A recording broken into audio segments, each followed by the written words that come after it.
প্রিয় শিক্ষার্থীরা, আমি ডাক্তার ওয়াহিদা সুলতানা, সহকারী অধ্যাপক এবং বিভাগীয় প্রধান, ফিজিওলজি বিভাগ, শেরেবাংলা মেডিকেল কলেজ, বরিশাল। তোমাদের সবাইকে আমন্ত্রণ জানাচ্ছি আমার আজকের এই সহজ সরল ভাষায় ফিজিওলজি শিক্ষার ক্লাস।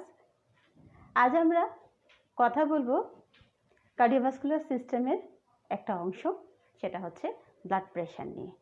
চারদিকে এমনিই অনেক প্রেশার, করোনা নিয়ে সবার ভিতরে, বাইরে, দেশে, বিদেশে সবখানেই শুধু প্রেশার আর প্রেশার। তো সেই প্রেশারের মধ্যেই আমরা শুরু করলাম blood pressure class. Blood pressure কি জিনিস? Blood pressure is the lateral pressure exerted by the blood flowing blood on the vessel wall। অর্থাৎ এই যে ভেসেল দিয়ে আমাদের যে ব্লাডটা যাচ্ছে, এই যে ভেসেল ওয়াল, এই ভেসেল ওয়ালে দিয়ে যে ব্লাডটা যাচ্ছে, এই যে ভেসেল ওয়াল, এটার ভিতর দিয়ে যে ব্লাডটা যাচ্ছে, এই যে ব্লাডটা ফ্লো করছে, এই যে ব্লাডটা ফ্লো, এরা এই দেয়ালের গায়ে যে প্রেশারটা দিচ্ছে, এই প্রেশারটাকে বলা হয় হচ্ছে ব্লাড প্রেশার। অর্থাৎ এই যে ব্লাডের ফ্লোটা পারপেন্ডিকুলারলি, আমরা কিন্তু পরীক্ষায় জিজ্ঞেস করি যে ল্যাটারাল প্রেশার বলতে কি বুঝো? ল্যাটারাল প্রেশার বলতে বোঝাচ্ছে পারপেন্ডিকুলার প্রেশার, অর্থাৎ ফ্লো হচ্ছে কিন্তু এইভাবে, ব্লাড ফ্লো হচ্ছে এইভাবে, কিন্তু প্রেশার দিচ্ছে পাশ দিয়ে, এই জন্য এটাকে আমরা বলি ল্যাটারাল প্রেশার।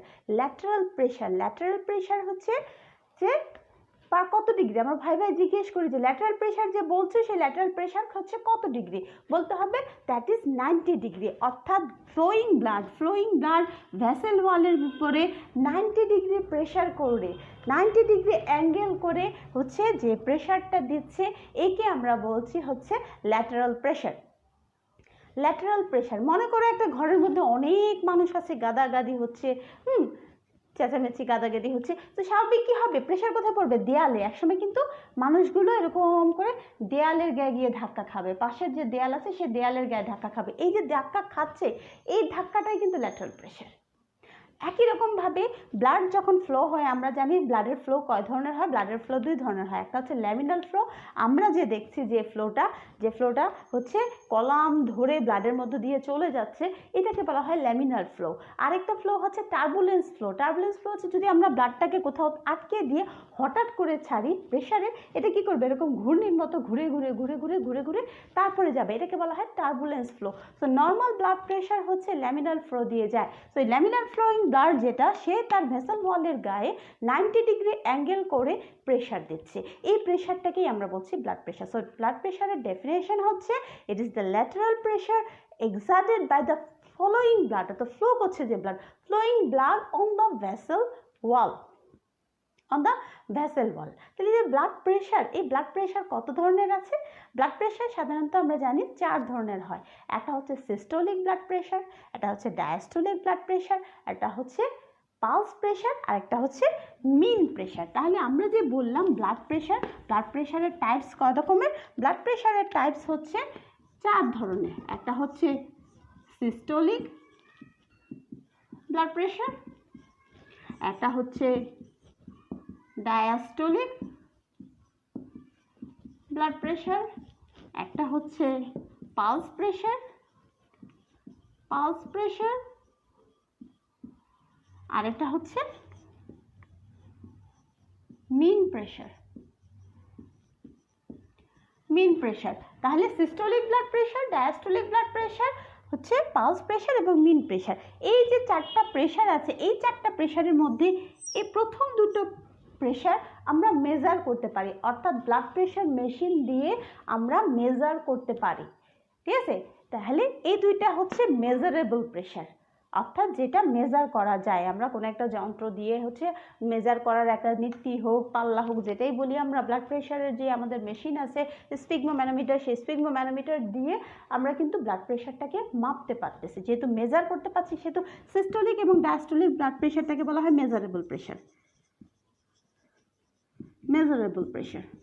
অর্থাৎ আমরা এটাকে মেজার করি। আর এই যে পালস প্রেশার এবং মিন প্রেশার, এইটাকে কোনো যন্ত্র দিয়ে মেজার করা যায় না, এটাকে পাই আমরা ক্যালকুলেশন করে, এই জন্য এটাকে বলা হয় ক্যালকুলেটিভ প্রেশার। ক্যালকুলেটিভ প্রেশার অর্থাৎ ক্যালকুলেশন করে বের করতে হয়, ক্যালকুলেটিভ প্রেশার। তাহলে যেটা বললাম সিস্টোলিক ব্লাড প্রেশার এবং ডায়াস্টোলিক ব্লাড প্রেশার যেটা আছে, এই দুটো প্রেশার হচ্ছে মেজার করা যায় স্ফিগমোম্যানোমিটার দিয়ে, ঠিক আছে, বা মেশিন দিয়ে আমরা এই দুটোকে মেজার করতে পারি, এই জন্য এটাকে বলা হয় মেজারেবল ব্লাড প্রেশার। আর এই যে মেজারেবল ব্লাড প্রেশারগুলোকে বিভিন্ন ক্যালকুলেশনের মধ্যে ফেলে আমরা যে প্রেশার পাই, এটা হচ্ছে এই লাস্ট পরের দুটো, অর্থাৎ পালস প্রেশার এবং মিন প্রেশার। এই দুটো প্রেশার আমরা সরাসরি মেজার করে পাই না, এটা বিভিন্ন ক্যালকুলেশন দিয়ে বের করতে হয়, এই জন্য এটাকে আমরা বলতেছি ক্যালকুলেটিভ প্রেশার। Calculative pressure. তাহলে কিভাবে প্রেশারটা তাহলে হচ্ছে বের করি? পালস প্রেশার হচ্ছে, পালস প্রেশার যেটা, পালস প্রেশার এটা হচ্ছে সিস্টোলিক এবং ডায়াস্টোলিক ব্লাড প্রেশারের হচ্ছে ডিফারেন্স। তাহলে pulse pressure equal to systolic pressure, systolic pressure minus diastolic pressure. অর্থাৎ সিস্টোলিক ব্লাড প্রেশার থেকে যে আমরা যেমন দেখেছিলাম কার্ডিয়াক আউটপুট পড়ার সময় ডায়াস্টোলিক ভলিউম থেকে সিস্টোলিক ভলিউম দিয়ে আমরা স্ট্রোক ভলিউম বের করেছিলাম, এমনইভাবে সিস্টোলিক ব্লাড প্রেশার থেকে যদি ডায়াস্টোলিক ব্লাড প্রেশার বাদ দেওয়া হয়, যেটা পাবো সেটাকে আমরা বলছি পালস প্রেশার। আর মিন প্রেশারটা কি? মিন প্রেশারটা হচ্ছে আমরা অ্যাভারেজলি যে প্রেশার বলতে যা বোঝাই সেটা কিন্তু মিন প্রেশার বলি, বিভিন্ন জায়গায় বলি যে তার প্রেশারই এই যে ইউজের জন্য যে কাজগুলি সেটা কিন্তু মিন প্রেশার দিয়ে করি। সো মিন প্রেশার ব্লাড কাকে বলে? মিন প্রেশার হচ্ছে diastolic blood pressure plus 1/3 of pulse pressure. তাহলে diastolic blood pressure, diastolic blood pressure plus 1/3 of pulse pressure. অর্থাৎ মিন প্রেশারটা হচ্ছে ডায়াস্টোলিক ব্লাড প্রেশারকে যদি পালস প্রেশারের 3 ভাগের 1 ভাগের সাথে যোগ করা হয় তখন যে প্রেশারটা পাবো সেটা হচ্ছে মিন প্রেশার। তাহলে আমরা যেটা বললাম যে দুটো হচ্ছে আমাদের মেজারেবল প্রেশার, একটা হচ্ছে সিস্টোলিক ব্লাড প্রেশার, একটা হচ্ছে ডায়াস্টোলিক ব্লাড প্রেশার, আর দুটো হচ্ছে আমাদের ক্যালকুলেটিভ ব্লাড প্রেশার যেটা হচ্ছে পালস প্রেশার এবং হচ্ছে মিন প্রেশার। পালস প্রেশারটা আমরা পাই সিস্টোলিক ব্লাড প্রেশার থেকে, ডায়াস্টোলিক ব্লাড প্রেশারকে সিস্টোলিক ব্লাড প্রেশার থেকে ডায়াস্টোলিক ব্লাড প্রেশারকে বিয়োগ দিয়ে আমরা যেটা পাচ্ছি সেটাকে আমরা বলছি পালস প্রেশার। আর মিন প্রেশার হচ্ছে ডায়াস্টোলিক ব্লাড প্রেশারকে যদি পালস প্রেশারের 1/3 এর সাথে যোগ করা হয় তখন যে প্রেশারটা আমরা পাচ্ছি সেই প্রেশারটাকে আমরা বলছি হচ্ছে মিন প্রেশার। তাহলে এই যে প্রেশারগুলো তাদের নর্মাল রেঞ্জ কত? সিস্টোলিক ব্লাড প্রেশার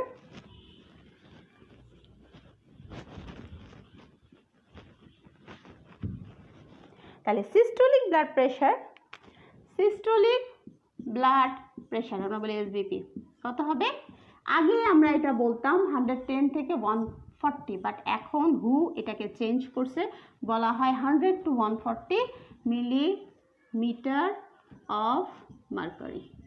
তাহলে 100 থেকে 140 মিলিমিটার অফ মার্কারি প্রেশারটাও হচ্ছে systolic blood pressure. Diastolic blood pressure কত? ডায়াস্টোলিক ব্লাড প্রেশার হচ্ছে 60 to 90 millimetre mercury, 60 to 90 millimetre of mercury, এটা হচ্ছে diastolic blood pressure. Pulse pressure কত? পালস প্রেশার হচ্ছে অ্যাভারেজলি পালস প্রেশার হচ্ছে 40, পালস প্রেশার হচ্ছে 40 মিলিমিটার অফ মার্কারি, আর mean pressure হচ্ছে average 93 millimetre of mercury. Mean pressure হচ্ছে 93 মিলিমিটার অফ মার্কারি। তাহলে সিস্টোলিক ব্লাড প্রেশার যেটা, সিস্টোলিক ব্লাড প্রেশার হচ্ছে 100 to 140 millimetre of mercury, diastolic blood pressure হচ্ছে 60 থেকে 90 millimetre of mercury, pulse pressure হচ্ছে averagely 40 millimetre of mercury, mean pressure হচ্ছে 93 millimetre of mercury. এই যে ব্লাড প্রেশার, হ্যাঁ, এটা ডিটারমিনিং ফ্যাক্টর কি? আমাদের যে ব্লাড প্রেশারের ডিটারমিনিং ফ্যাক্টর কি, অর্থাৎ ব্লাড প্রেশার হচ্ছে নিয়ন্ত্রণ করছেন কারা, আমার বডির কোন কোন জিনিস হচ্ছে ব্লাড প্রেশারটাকে নিয়ন্ত্রণ করছে।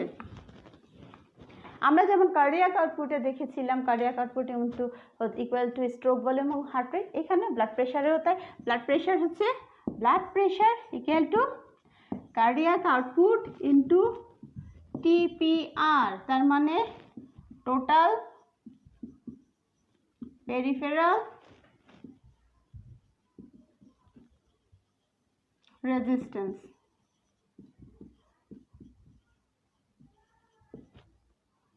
তাহলে টোটাল পেরিফেরাল রেজিস্ট্যান্স, তাহলে ব্লাড প্রেশার সমান হচ্ছে cardiac output into total peripheral resistance, এই দুটোর মধ্যে যদি গুণ করি তাহলেই হচ্ছে ব্লাড প্রেশার পাবো। তাহলে এখানে আমরা বলেছিলাম যেগুলো গুণ দিয়ে আমরা পাচ্ছি সেগুলো হচ্ছে গুণ ভাগ দিয়ে যেগুলো হচ্ছে জ্যামিতিকভাবে পাচ্ছি সেটাই হচ্ছে আমাদের হচ্ছে ডিটারমিনেন্ট থাকে। তাহলে ব্লাড প্রেশারের ডিটারমিনেন্ট কি, তাহলে blood pressure equal to cardiac output into total peripheral resistance. Cardiac output সমান কি, stroke volume into heart rate, ঠিক আছে। স্ট্রোক ভলিউম সমান কি, সমান হচ্ছে N diastolic volume minus N systolic volume. তাহলে এই যে সব ফ্যাক্টরগুলো একই রকম ভাবে কার্ডিয়াক আউটপুটের মতো ব্লাড প্রেশারও ডিটারমিনেন্টস করবে হচ্ছে এরা। তাহলে ব্লাড প্রেশারের ডিটারমিনেন্টস হচ্ছে cardiac output, total peripheral resistance, stroke volume, heart rate, এটা হচ্ছে হার্ট রেট, যে হার্ট রেটের হচ্ছে মায়োকার্ডিয়াল কন্ট্রাক্টিলিটি, এই সব কিছু হচ্ছে ব্লাড প্রেশারের হচ্ছে ডিটারমিনেন্টস। তাহলে কি কি ডিটারমিনেন্টস আমরা ব্লাড প্রেশারের ক্ষেত্রে পেলাম, এটা হচ্ছে বললাম যে কার্ডিয়াক আউটপুট ব্লাড প্রেশার সমান cardiac into total peripheral resistance, তাহলে cardiac output total peripheral resistance, এটা হচ্ছে তাহলে কার্ডিয়াক আউটপুটের সাথে ভেনাস রিটার্ন ইকুয়াল থাকে, তাহলে ভেনাস রিটার্ন ঠিক ওই কার্ডিয়াক আউটপুটের মতোই, তাহলে ভেনাস রিটার্নের উপর ডিপেন্ড করবে। তারপরে কি হচ্ছে হার্ট রেটের উপর ডিপেন্ড করবে, হার্ট রেটের উপর ডিপেন্ড করে ফেলবে। তারপরে কি হবে, ব্লাডের যে ভেসেল ওয়াল, সেই ভেসেল ওয়ালের হচ্ছে ব্লাডের ফ্লোর উপর ডিপেন্ড করবে, ব্লাডের ভিসকোসিটির উপর ডিপেন্ড করে, কারণ এই সব কিছুই টোটাল পেরিফেরাল রেজিস্ট্যান্সের উপর ডিপেন্ড করে। টোটাল পেরিফেরাল রেজিস্ট্যান্স, ব্লাডের ফ্লো, ব্লাডের হচ্ছে ভেসেলের ডায়ামিটার, তার যে ভিসকোসিটি, এই সব কিছুর উপর ডিপেন্ড করে। তাহলে টোটাল পেরিফেরালের জন্য আমাদের সেটা ডিটারমিনেন্টস হয়ে যাচ্ছে হচ্ছে ফ্লোয়িং অফ দ্য ব্লাড, অর্থাৎ velocity of the blood, viscosity of the vessels, diameter of the blood vessels and elasticity of the blood vessels, তাহলে ব্লাড প্রেশারের যে ডিটারমিনেন্টসগুলো হচ্ছে তারা হচ্ছে কার্ডিয়াক আউটপুটের জন্য হচ্ছে, তার মানে cardiac output, venous return, heart rate. তারপরে কি টোটাল পেরিফেরাল রেজিস্ট্যান্সের জন্য হচ্ছে আমার এদিকে ব্লাড ভেসেলের velocity of the blood, viscosity of the blood, diameter of the blood vessels and elasticity of the blood vessels, এই সব কিছু হচ্ছে determinants of the blood pressure, এরা নিয়ন্ত্রণ করবে আমাদের বডির ব্লাড প্রেশারটাকে। কথা হচ্ছে তাহলে হোয়াট আর দ্য ফ্যাক্টরস, এই যে ডিটারমিনেন্টসগুলো এগুলো কি ইনফ্লুয়েন্স করবে কোন কোন ফ্যাক্টর, অর্থাৎ এগুলোর উপর প্রভাব বিস্তার করবে অবস্থা বিবেচনায় কোন কোন জিনিস, যেটাকে আমরা বলতেছি influencing factors. So what are the factors influencing blood pressure, অবশ্যই এজিংয়ের সাথে সাথে আমাদের হচ্ছে একটা জিনিসের সমস্যা হয়ে যায়, সেটা হচ্ছে আমাদের যে ইলাস্টিসিটি অফ দ্য ভেসেল ওয়াল, সেই ইলাস্টিসিটিগুলো নষ্ট হয়ে যায়, যে কারণে এজিংয়ের সাথে কিন্তু ব্লাড প্রেশার বাড়ে, স্পেশালি সিস্টোলিক ব্লাড প্রেশার কিন্তু বেড়ে যায়, ঠিক আছে। আরেকটা জিনিস কি সেক্স, অবশ্যই ফিমেলের ক্ষেত্রে 10% হচ্ছে সাধারণত হচ্ছে প্রেশার কম থাকে, মেলদের ব্লাড প্রেশার সাধারণত বেশি থাকে। আরেকটা কি পজিশন, সাধারণত সিটিং এবং স্ট্যান্ডিং পজিশনের সে রিকম্বিনেন্ট যে পজিশন, অর্থাৎ হচ্ছে আমরা যদি হচ্ছে শুয়ে থাকি পশ্চার, হ্যাঁ, ডায়াস্টোলিক প্রেশারটা কিন্তু তখন হচ্ছে কম থাকে, লোয়ার থাকে দাঁড়ানোর থেকে শোয়া অবস্থায় বা বসানোর থেকে শোয়া অবস্থায় ডায়াস্টোলিক ব্লাড প্রেশারটা একটু কম পাওয়া যায়। আরেকটা জিনিস কি আছে, এক্সারসাইজ, আমাদের যদি এক্সারসাইজ করি তাহলে স্বাভাবিকভাবে এক্সারসাইজ যখন হবে তখন সিম্প্যাথেটিক স্টিমুলেশন হবে, সিম্প্যাথেটিক স্টিমুলেশন হচ্ছে কার্ডিয়াক আউটপুট বাড়বে, মানে হচ্ছে ব্লাড প্রেশার বাড়বে, হার্ট রেট বাড়বে, ব্লাড প্রেশার বাড়বে, ঠিক আছে। তাহলে এক্সারসাইজের সাথে সাধারণত হচ্ছে মাইল্ড এবং মডারেট এক্সারসাইজে, এটা মনে রেখো তোমরা, ভাইভাতেও আমরা জিজ্ঞেস করি যে মাইল্ড এবং মডারেটে এক্সারসাইজের ক্ষেত্রে সিস্টোলিক ব্লাড প্রেশার বাড়বে, ডায়াস্টোলিক ব্লাড প্রেশার আনচেঞ্জড থাকবে, কিন্তু সিভিয়ার ব্লাড প্রেশারের ক্ষেত্রে ডায়াস্টোলিক ব্লাড প্রেশার ফল করবে। ডায়াস্টোলিক ব্লাড প্রেশার ফল করবে। জিজ্ঞেস করতে পারো ম্যাডাম কেন? কারণ যখন আমরা মাইল্ড টু মডারেট এক্সারসাইজ করি তখন হচ্ছে সিম্প্যাথেটিক স্টিমুলেশনের জন্য কি হচ্ছে, হার্টের কন্ট্রাক্টিলিটি বাড়তেছে, অর্থাৎ কার্ডিয়াক আউটপুট বাড়তেছে। এবং সবচেয়ে জরুরি যেটা আমি কথাটা বলা হয়নি সেটা হচ্ছে একটা জিনিস মনে রাখবা, এই যে blood pressure equal to cardiac output into total peripheral resistance, এর মধ্যে এই কার্ডিয়াক আউটপুট হচ্ছে সিস্টোলিক ব্লাড প্রেশারের সাথে রিলেটেড, সিস্টোলিক ব্লাড প্রেশারের সাথে, total peripheral resistance diastolic blood প্রেশারের সাথে রিলেটেড। এটা সব সময় মাথায় রাখবে যে কার্ডিয়াক আউটপুট বাড়লে সিস্টোলিক ব্লাড প্রেশার বাড়বে, টোটাল পেরিফেরাল রেজিস্ট্যান্স বাড়লে ডায়াস্টোলিক ব্লাড প্রেশার বাড়বে। কার্ডিয়াক আউটপুট যদি বাড়ে সেক্ষেত্রে হচ্ছে কার্ডিয়াক অ্যাকশনের জন্য, কন্ট্রাক্টিলিটির জন্য, হার্ট রেটের জন্য, সেক্ষেত্রে কিন্তু সিস্টোলিক ব্লাড প্রেশার বাড়বে। আর যদি ভেসেলের কোনো কারণে হয়, ভেসেলের কারণে যদি হয়, অর্থাৎ ভেসেলের ডায়ামিটার কমলো, ভেসো কনস্ট্রিকশন হলো, ভেসোমোটর টোন যেটা আমরা বলি, সেক্ষেত্রে কিন্তু টোটাল পেরিফেরাল রেজিস্ট্যান্স বাড়বে।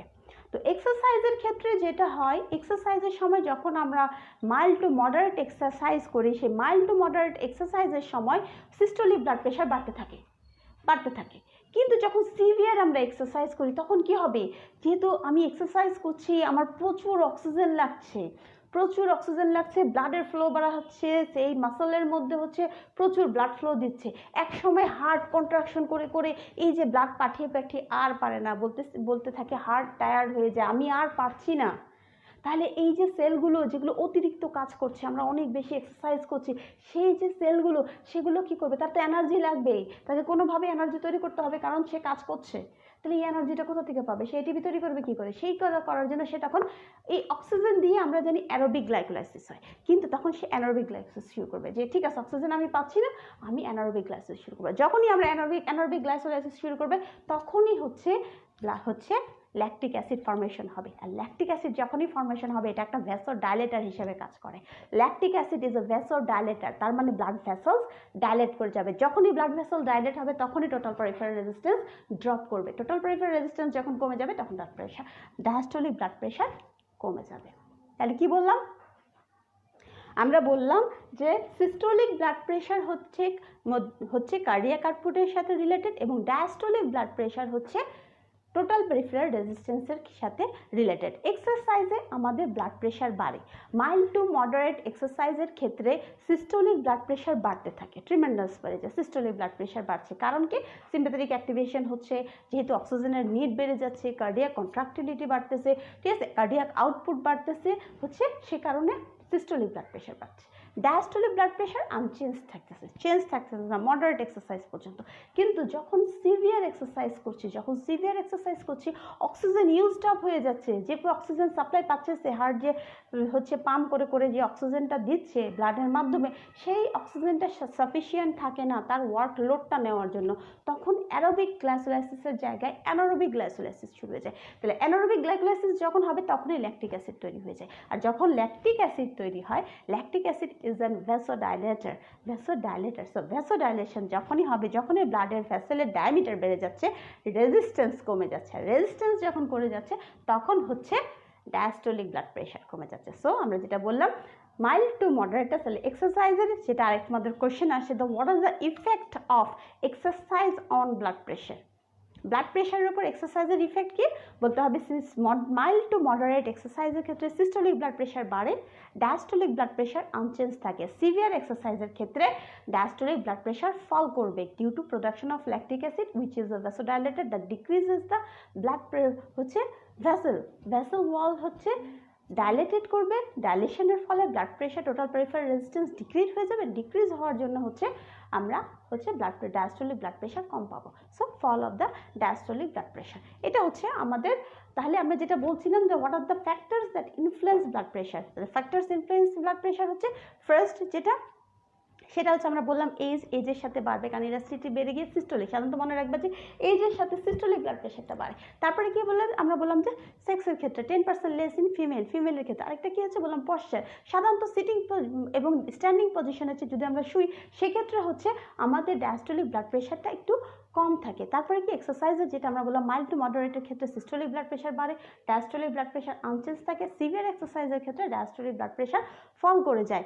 এরপরে যেটা সেটা হচ্ছে ইমোশনাল অর্থাৎ এক্সাইটমেন্ট, ইমোশনালি যা কিছু হবে, যেখানে সিম্প্যাথেটিক ড্রাইভ হবে, সেই সিম্প্যাথেটিক অ্যাক্টিভিটি হবে, সেই সিম্প্যাথেটিক অ্যাক্টিভিটিতে কিন্তু হচ্ছে ব্লাড প্রেশার বাড়ে। ঠিক আছে, তারপরে কি স্লিপে যখন আমরা ঘুমিয়ে থাকি তখন আসলে আমাদের বডির তেমন কোনো কাজ থাকে না। তাহলে যখন কাজ থাকবে না, সে করবে তার এনার্জি তৈরি করতে লাগতেছে না, স্বাভাবিকভাবে ব্লাডের সাপ্লাই দেওয়ার প্রয়োজন কম পড়তেছে, দরকারি নিউট্রিশন, শুধু ব্রেইনটা থাকবে, তাকে একটু সাপ্লাই দিয়ে রাখতে হবে, স্বাভাবিক করে রাখতে হবে। সেই কারণে হচ্ছে স্লিপে যখন হয় তখন কিন্তু ব্লাড প্রেশার ফল করে, সিস্টোলিক ব্লাড প্রেশার ফল করে। বলা যায় 15 থেকে 20 মিলিমিটার অফ মার্কারি হচ্ছে pressure, systolic blood pressure decrease করে ডিউরিং স্লিপ। মিলের সাথে সম্পর্ক, সাধারণত খাওয়ার একটু পরে ব্লাড প্রেশার মারলে একটু বেশি পাওয়া যায়, হ্যাঁ, যেটি মিলের পর। সো স্লাইটলি রাইজেস আফটার মিল। আরেকটা যেটা হচ্ছে সেটা হচ্ছে রেসপিরেশনের সাথে, ইন্সপিরেশনে যেটা হয় আমরা বললাম ভেনাস রিটার্ন বাড়ে, মানে কার্ডিয়াক আউটপুট বাড়ে, সেই সময় হচ্ছে ব্লাড প্রেশারই হতে পারে। আর এটা হচ্ছে কোল্ড এক্সপোজার, এটা মনে রেখো, যখনই এক্সপোজার টু দ্য কোল্ড হয়, এক্সপোজার যখন কোল্ড হবে তখনই ভেসোকনস্ট্রিকশন হবে। ভেসোকনস্ট্রিকশন মানে টোটাল পেরিফেরাল রেজিস্ট্যান্স বাড়বে, টোটাল পেরিফেরাল রেজিস্ট্যান্স মানে ডায়াস্টোলিক ব্লাড প্রেশার বাড়বে। So this R the factors that effect the blood pressure. তাহলে ডিটারমিনান্টস আমরা দেখলাম, আর হচ্ছে ফ্যাক্টরস ইনফ্লুয়েন্সিং ব্লাড প্রেশার। এখন কথা হচ্ছে এই যে ব্লাড প্রেশার এদের রেগুলেট করবে কি? আমাদের বডি এই যে 100 থেকে 140, 60 থেকে 90, এই যে সিস্টোলিক এবং ডায়াস্টোলিক ব্লাড প্রেশার, একে কিন্তু নর্মাল রাখার চেষ্টা করে, যেটা আমরা জেনে আসছি হোমিওস্ট্যাসিস, যে হোমিওস্ট্যাসিসের মাধ্যমে সে চেষ্টা করবে একটা লেভেল পর্যন্ত, যত কিছুই ঘটে যাক বাইরে, সে চেষ্টা করবে তার ব্লাড প্রেশারটাকে নর্মাল রাখার জন্য। সেই জন্য আমাদের বডিতে কিছু মেকানিজম আছে। তোমরা অনেক সময় হরমোনাল, নার্ভাস আলাদা আলাদা করো, ওভাবে অত আলাদা করার দরকার নেই। আমরা টাইম অনুযায়ী দেখব, ইম্পর্টেন্স অনুযায়ী দেখব, তাৎক্ষণিক কাজ কে করছে, ধীরে সুস্থে কাজ করছে কি, সেটা অনুযায়ী আমরা হচ্ছে ব্লাড প্রেশার মেকানিজম দেখব। তাহলে mechanism of blood pressure depend করে টাইমের উপর ডিপেন্ড করে। আমরা ভাগ করি short term regulation of blood pressure, intermediate term regulation of blood pressure আর long term regulation of blood pressure. তাহলে শর্ট টার্ম রেগুলেশন মানে কি? যেটা সেকেন্ডস এন্ড মিনিটসের মধ্যে কাজ করবে, যেটা সেকেন্ড এবং মিনিটসের মধ্যে কাজ করে যায়। তো সেকেন্ডের মধ্যে তোমার হচ্ছে ব্লাড প্রেশারের পরিবর্তন আসলো, তুমি সেই তখনই হচ্ছে বডি রেসপন্স করে তাড়াতাড়ি ব্লাড প্রেশার যে এই যে বেড়ে যাচ্ছে অথবা কমে যাচ্ছে তাকে আবার নর্মাল আনার চেষ্টা করলো। সেকেন্ডের মধ্যে যে কাজটা হচ্ছে সেটাকে আমরা বলতেছি short term regulation of blood pressure. এরপরে short term regulation of blood pressure, এরপরে হচ্ছে যেটা হচ্ছে সেটা হচ্ছে intermediate term of regulation of blood pressure. Intermediate term of regulation of blood pressure,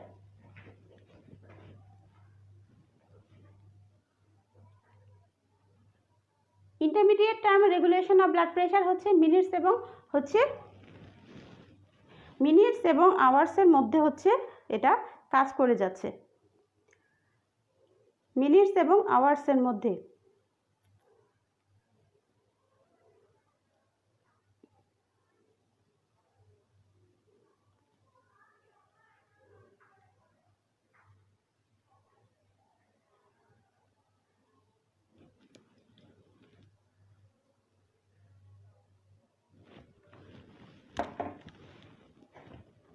sorry, আমি ভেবেছিলাম যে লাইন বোধহয় কেটে গেছে। তো আমরা যেটা বলছিলাম সেটা হচ্ছে যে short term regulation of blood pressure, যেখানে হচ্ছে সেকেন্ডস এবং মিনিটসের মধ্যে হচ্ছে উইদিন মিনিটসের মধ্যে হচ্ছে ব্লাড প্রেশার কন্ট্রোল হয়ে যাবে মেকানিজম। তারপরে হচ্ছে ইন্টারমিডিয়েট, যেখানে হচ্ছে মিনিটস থেকে শুরু করে আওয়ার্সের মধ্যে শুরু করে হচ্ছে আমাদের ব্লাড প্রেশারটা রেগুলেশন হয়ে যাবে। আর তারপরে হচ্ছে আওয়ার্স থেকে ডেজের মধ্যে যেটা করবে সেটাকে আমরা বলতেছি long term regulation of the blood pressure. So এই যে আমরা বললাম শর্ট টার্ম রেগুলেশন, তার আন্ডারে কি কি আছে? তাহলে short term regulation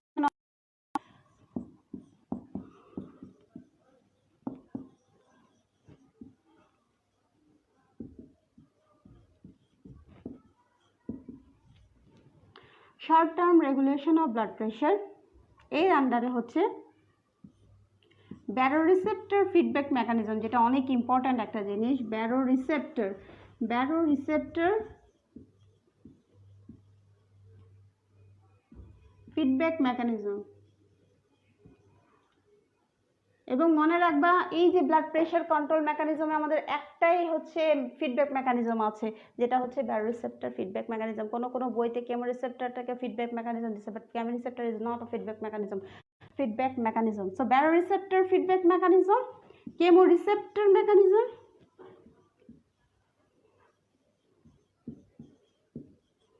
chemoreceptor mechanism, আর হচ্ছে CNS ischemic mechanism. CNS ischemic mechanism. তাহলে আমরা বলছি যেটা short term regulation of blood pressure, short term রেগুলেশনের মধ্যে হচ্ছে baroreceptor feedback mechanism, chemoreceptor mechanism এবং সিএনএস ইসকেমিক মেকানিজম। যেটা হচ্ছে তাহলে শর্ট টার্ম রেগুলেশন হচ্ছে seconds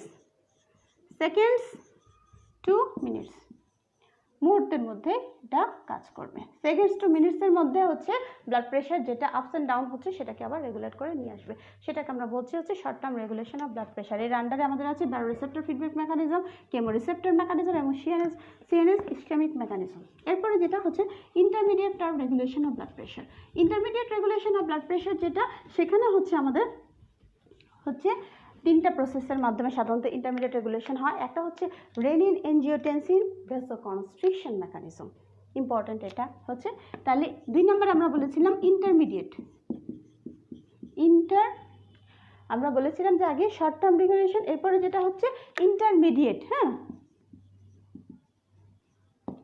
regulation of blood pressure. Intermediate regulation of blood প্রেশারের আন্ডারে এতে আমাদের যেটা আছে প্রথমে যেটা, সেটা হচ্ছে রেনিন অ্যাঞ্জিওটেনসিন ভ্যাসোকনস্ট্রিকশন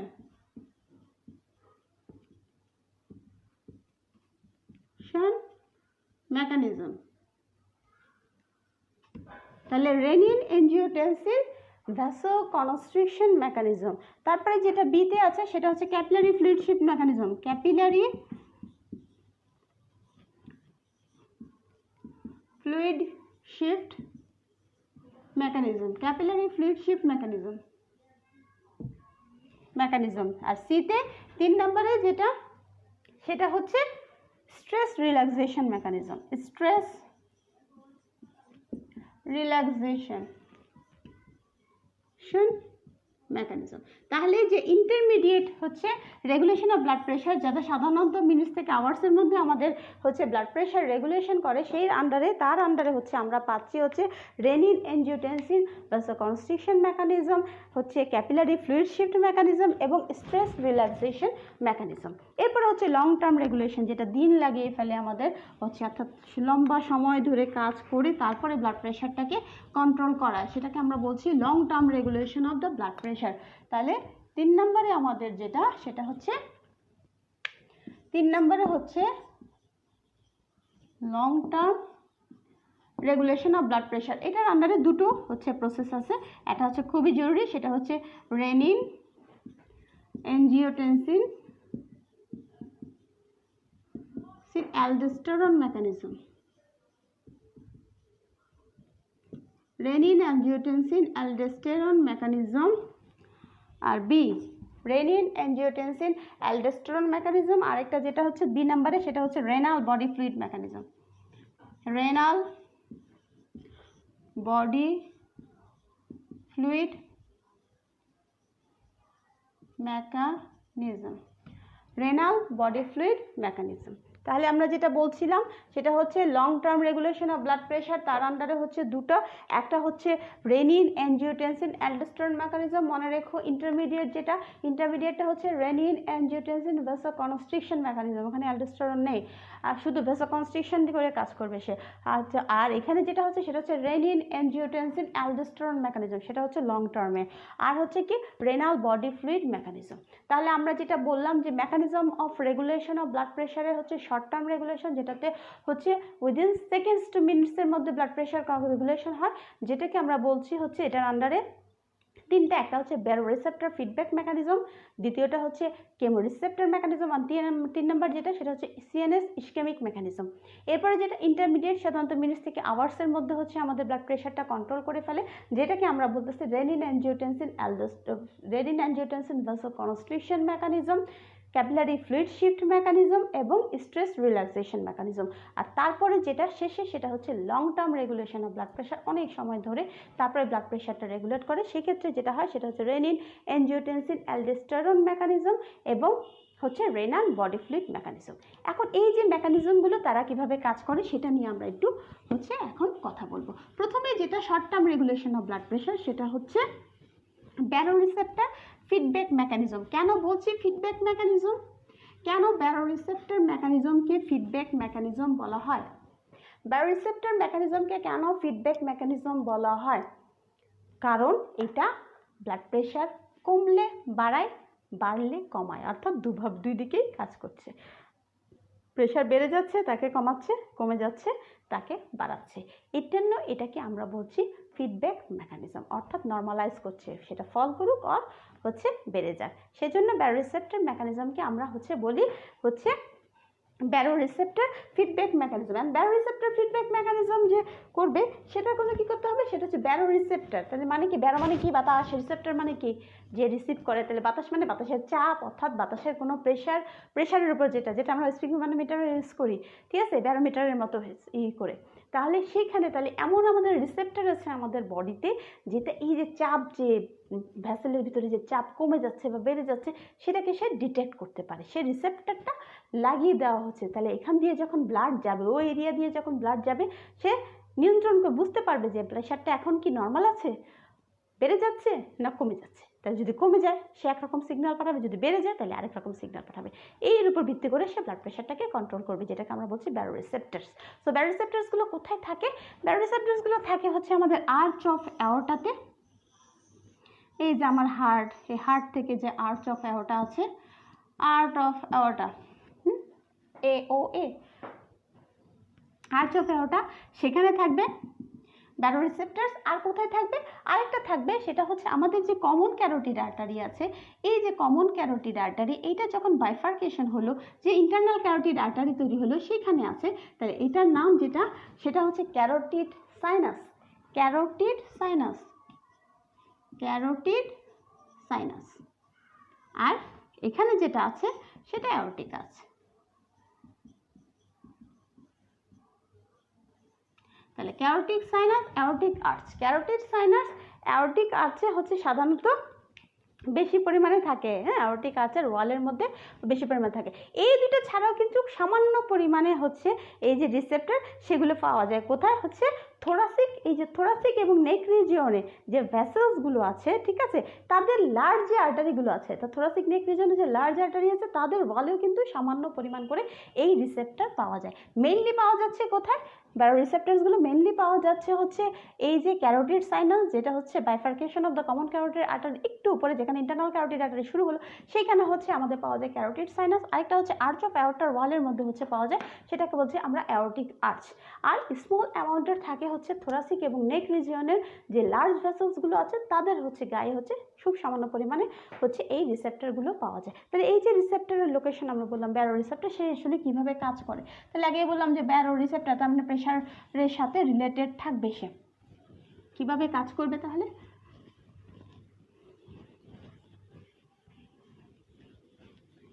তাহলে যখন ব্লাড প্রেশার বেড়ে যাবে, যখন ব্লাড প্রেশার বেড়ে যাবে, তাহলে প্রেশার যখন বেড়ে যাবে, আর্টারিয়াল ব্লাড প্রেশার যখন বেড়ে যায়,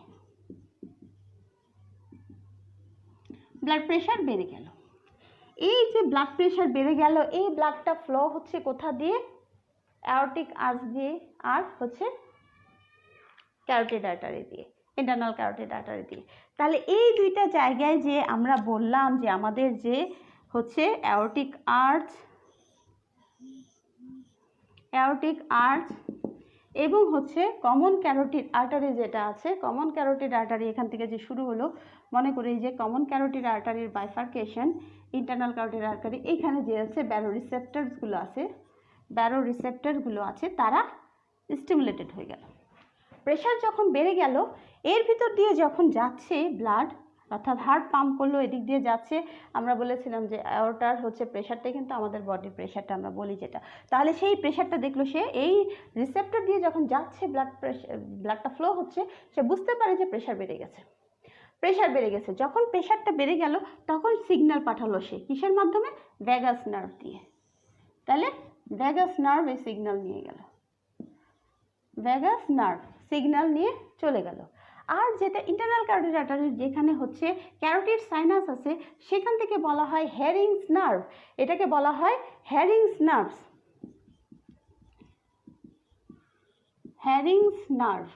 এই হ্যারিংস নার্ভটা পরবর্তীতে হচ্ছে গ্লোসোফ্যারেঞ্জিয়াল নার্ভ, গ্লোসোফ্যারেঞ্জিয়াল নার্ভের মধ্য দিয়ে গিয়ে আলটিমেটলি এই যে ভেগাস নার্ভ এবং হচ্ছে এই ইন্টারনাল থেকে হচ্ছে যে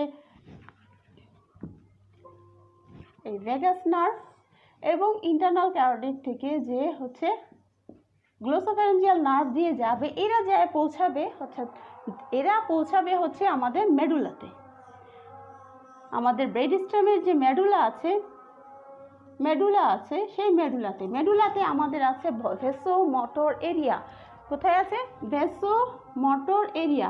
এই ভেসোমোটর এরিয়াতে সে ইনহিবিটরি ইম্পালস দিবে, অর্থাৎ ভেসোমোটর এরিয়াটাকে হচ্ছে নেগেটিভ ইম্পালস দিবে। যেহেতু ব্লাড প্রেশারটা বেশি, তাহলে ব্লাড প্রেশার যখন বেশি থাকতেছে তখন হচ্ছে ব্যারোরিসেপ্টর স্টিমুলেটেড হয়, স্টিমুলেশন অফ দ্য ব্যারোরিসেপ্টর।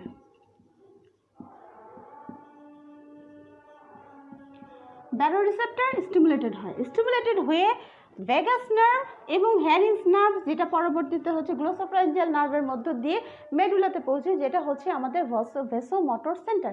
এই ভেসোমোটর সেন্টারে গিয়ে হচ্ছে যেটা হচ্ছে ভেসোমোটর সেন্টার, যেটা মেডুলাতে যাচ্ছে, সেই ভেসোমোটর সেন্টারে গিয়ে সে তখন নেগেটিভ ইনহিবিশন করবে, অর্থাৎ ইনহিবিট করবে ভেসোমোটর এরিয়াটাকে, হচ্ছে ইনহিবিশন করবে। তাহলে কি করবে সে? তাহলে নেগেটিভ সিগন্যাল হচ্ছে, অর্থাৎ ইনহিবিশন হচ্ছে যখনই ভেসোমোটর মানে কি? ভেসো কনস্ট্রিকশন করা। এর মধ্যে একটা যেটা আছে ভেসোমোটর টোনটা মেনটেন করা। আমার তোমাদের কেউ আমাকে প্রশ্ন করেছিল যে ম্যাডাম ভেসোমোটর টোন নিয়ে কিছু বলেন। ভেসোমোটর টোন হচ্ছে ভেসেলের থেকে, অর্থাৎ ভেসোমোটর এরিয়া থেকে যে পার্টটা ভেসেলের হচ্ছে কনস্ট্রিকশন করে, অর্থাৎ সিম্প্যাথেটিক ড্রাইভ দিয়ে সিম্প্যাথিক স্টিমুলেশন পাঠিয়ে ভেসো কনস্ট্রিকশন যে অংশটাকে করতেছে সেটাকে বলা হয় ভেসোমোটর অথবা ভেসোটোন। সো এই যে ইনহিবিশন হচ্ছে ভেসোমোটর এরিয়া যে ইনহিবিটেড হচ্ছে, এই ইনহিবিশনের ইফেক্টের ফলে ভেসেল যেটা কনস্ট্রিকশন হচ্ছে তারা ডাইলেটেড হয়ে যায়। তাহলে কি করবে সে? ভেসো ডাইলেশন করবে। তারপরে কি করবে? কার্ডিয়াক আউটপুট কমিয়ে দিবে, অর্থাৎ কার্ডিয়াকের কন্ট্রাক্টিলিটি করে দিবে, অর্থাৎ হার্টের যে পাম্পিং ক্যাপাসিটি আছে সেটাকে কমিয়ে দিবে, অর্থাৎ হার্ট রেট কমিয়ে দিবে। তাহলে আমরা কি বললাম? ভেসোডাইলেশন করবে, হার্ট রেট কমাবে, মায়োকার্ডিয়াল কন্ট্রাক্টিলিটি কমাবে।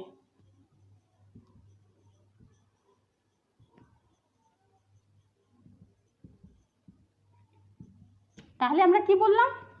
যখন আর্টারিয়াল ব্লাড প্রেশার বেড়ে যাচ্ছে তখন এই ব্লাড যখন ভেসোমোটর এরিয়া দিয়ে ব্যারোরিসেপ্টর এরিয়া দিয়ে, অর্থাৎ ক্যারোটিড হচ্ছে সাইনাস এবং অ্যাওর্টিক আর্চ, অর্থাৎ অ্যাওর্টিক আর্চ এবং ইন্টারনাল এই কমন ক্যারোটিড আর্টারি পরে যেটা ইন্টারনাল ক্যারোটিড আর্টারি, এখানে যে হচ্ছে ব্যারোরিসেপ্টর আছে সেগুলোর মধ্য দিয়ে তখন তারা এটা স্টিমুলেটেড হচ্ছে এবং ভেগাস নার্ভ এবং হ্যারিংস নার্ভের মাধ্যমে, যেটা পরবর্তীতে গ্লোসোফ্যারেঞ্জিয়াল নার্ভের মাধ্যমে মেডুলাতে গিয়ে পৌঁছায়। মেডুলাতে হচ্ছে আমাদের ভেসোমোটর এরিয়া। এই ভেসোমোটর এরিয়াটাকে সে ইনহিবিট করে দিচ্ছে, অর্থাৎ সিগন্যাল পাঠানো বন্ধ করে দিতে বলছে। যখনই ভেসোমোটর এরিয়া ইনহিবিশন হয়ে যাচ্ছে তখন হচ্ছে নেগেটিভ ইম্পালস দিচ্ছে, তখনই হচ্ছে ভেসোডাইলেশন হচ্ছে, হার্ট রেট কমে যাচ্ছে, মায়োকার্ডিয়াল কন্ট্রাক্টিলিটি কমে যাচ্ছে। তাহলে ভেসোডাইলেশন যখন হচ্ছে তখন টোটাল পেরিফেরাল রেজিস্ট্যান্স কমে যাচ্ছে, যখন হার্ট রেট এবং ভেসো কনস্ট্রিকশন করতেছে তখন কার্ডিয়াক আউটপুট কমে যাচ্ছে। তাহলে আমরা যেটা বললাম, ভেসোডাইলেশন যখন হবে, ভেসোডাইলেশনের সাথে আমরা বলেছিলাম ভেসো লেভেলের সাথে টোটাল পেরিফেরাল রেজিস্ট্যান্স হচ্ছে প্রযোজ্য।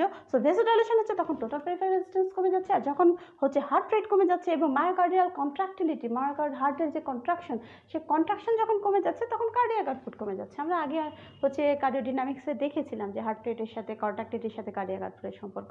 তাহলে কার্ডিয়াক আউটপুট কমে যাচ্ছে, তাহলে টোটাল পেরিফেরাল রেজিস্ট্যান্সও কমে যাচ্ছে, তার কার্ডিয়াক আউটপুট কমে যাচ্ছে, তারপর systolic blood pressure, diastolic blood pressure দুটোই হচ্ছে ফল দিচ্ছে। অর্থাৎ যে ব্লাড প্রেশারটা হচ্ছে, তাহলে টোটাল পেরিফেরাল রেজিস্ট্যান্স এবং কার্ডিয়াক আউটপুট এটা যখন কমে যাচ্ছে তখন blood pressure, arterial blood pressure fall করে যাচ্ছে, প্রেশার কমে যাচ্ছে, কমে নর্মালের দিকে আসতেছে, কমে অর্থাৎ যে প্রেশারটা বাড়ছিল তাকে আবার কমিয়ে নর্মালের দিকে আনার চেষ্টা করছে। তাহলে আমরা যেটা বললাম baroreceptor feedback mechanism, baroreceptor feedback মেকানিজমে আমরা বললাম ব্যারোরিসেপ্টরগুলো আছে হচ্ছে আর্চ অফ অ্যাওর্টার বলে। আরেকটা বললাম যে সেটা হচ্ছে internal carotid artery, just bifurcation of the common carotid আর্টারির একটু উপরে, সেইখানে হচ্ছে ব্যারোরিসেপ্টরগুলো আছে। আর কিছু পরিমাণে ব্যারোরিসেপ্টর হচ্ছে থোরাসিক এবং নেক রিজিয়নের যে লার্জ ভেসেলসগুলো আছে সেই ভেসেলসগুলো গায়ে অল্প পরিমাণে হচ্ছে ব্যারোরিসেপ্টরগুলো আছে। তো যখন আর্টারিয়াল ব্লাড প্রেশার বেড়ে যায়, যখন ব্লাড প্রেশার বাড়লো, এই এরিয়া দিয়ে ব্লাড যাচ্ছে, তখন এই ব্যারোরিসেপ্টরগুলো স্টিমুলেটেড হয়, তারা বুঝতে পারে যে ব্লাড প্রেশার বেড়ে গেছে। সেই ব্যারোরিসেপ্টর তখন সাথে সাথে সিগন্যাল পাঠায়। এগুলো কিন্তু আমরা বললাম যে শর্ট টার্ম, সাথে সাথে সে কাজ শুরু করে দেবে।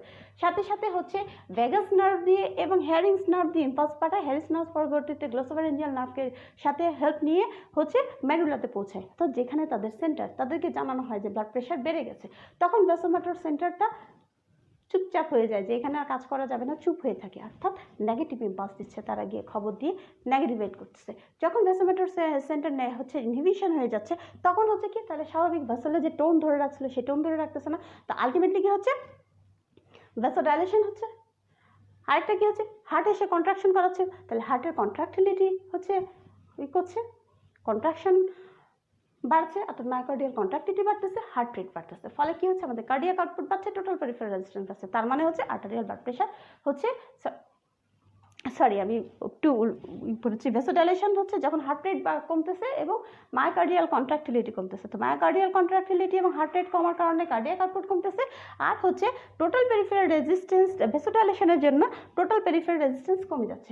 ফলে কি হচ্ছে, টোটাল পেরিফেরাল রেজিস্ট্যান্সের জন্য হচ্ছে ডায়াস্টোলিক ব্লাড প্রেশার কমতেছে, আর কার্ডিয়াক আউটপুট কমার কারণে সিস্টোলিক ব্লাড প্রেশার করছে। অর্থাৎ যে ব্লাড প্রেশার যেটা বেড়ে গেছিলো সেটা আবার নর্মাল হয়ে হচ্ছে মিনিমাইজ হয়ে নর্মালের সাইজের দিকে চলে আসতেছে। সেটাই হচ্ছে, তাহলে এটা হচ্ছে কমে গেলে, এখন হচ্ছে বেড়ে গেলে ব্লাড প্রেশার কমিয়ে নর্মাল আনা। কিন্তু কথা হচ্ছে যদি হচ্ছে কমে যায় তখন কি করবে, যেহেতু আমরা বলেছি ব্যারোরিসেপ্টর মেকানিজম একটা হচ্ছে ফিডব্যাক মেকানিজম, তাহলে সে কমালে বাড়াবে, বাড়ালে কমাবে। তাহলে কমলে কি হবে, তাহলে যখন আর্টারিয়াল ব্লাড প্রেশার কমে যাচ্ছে,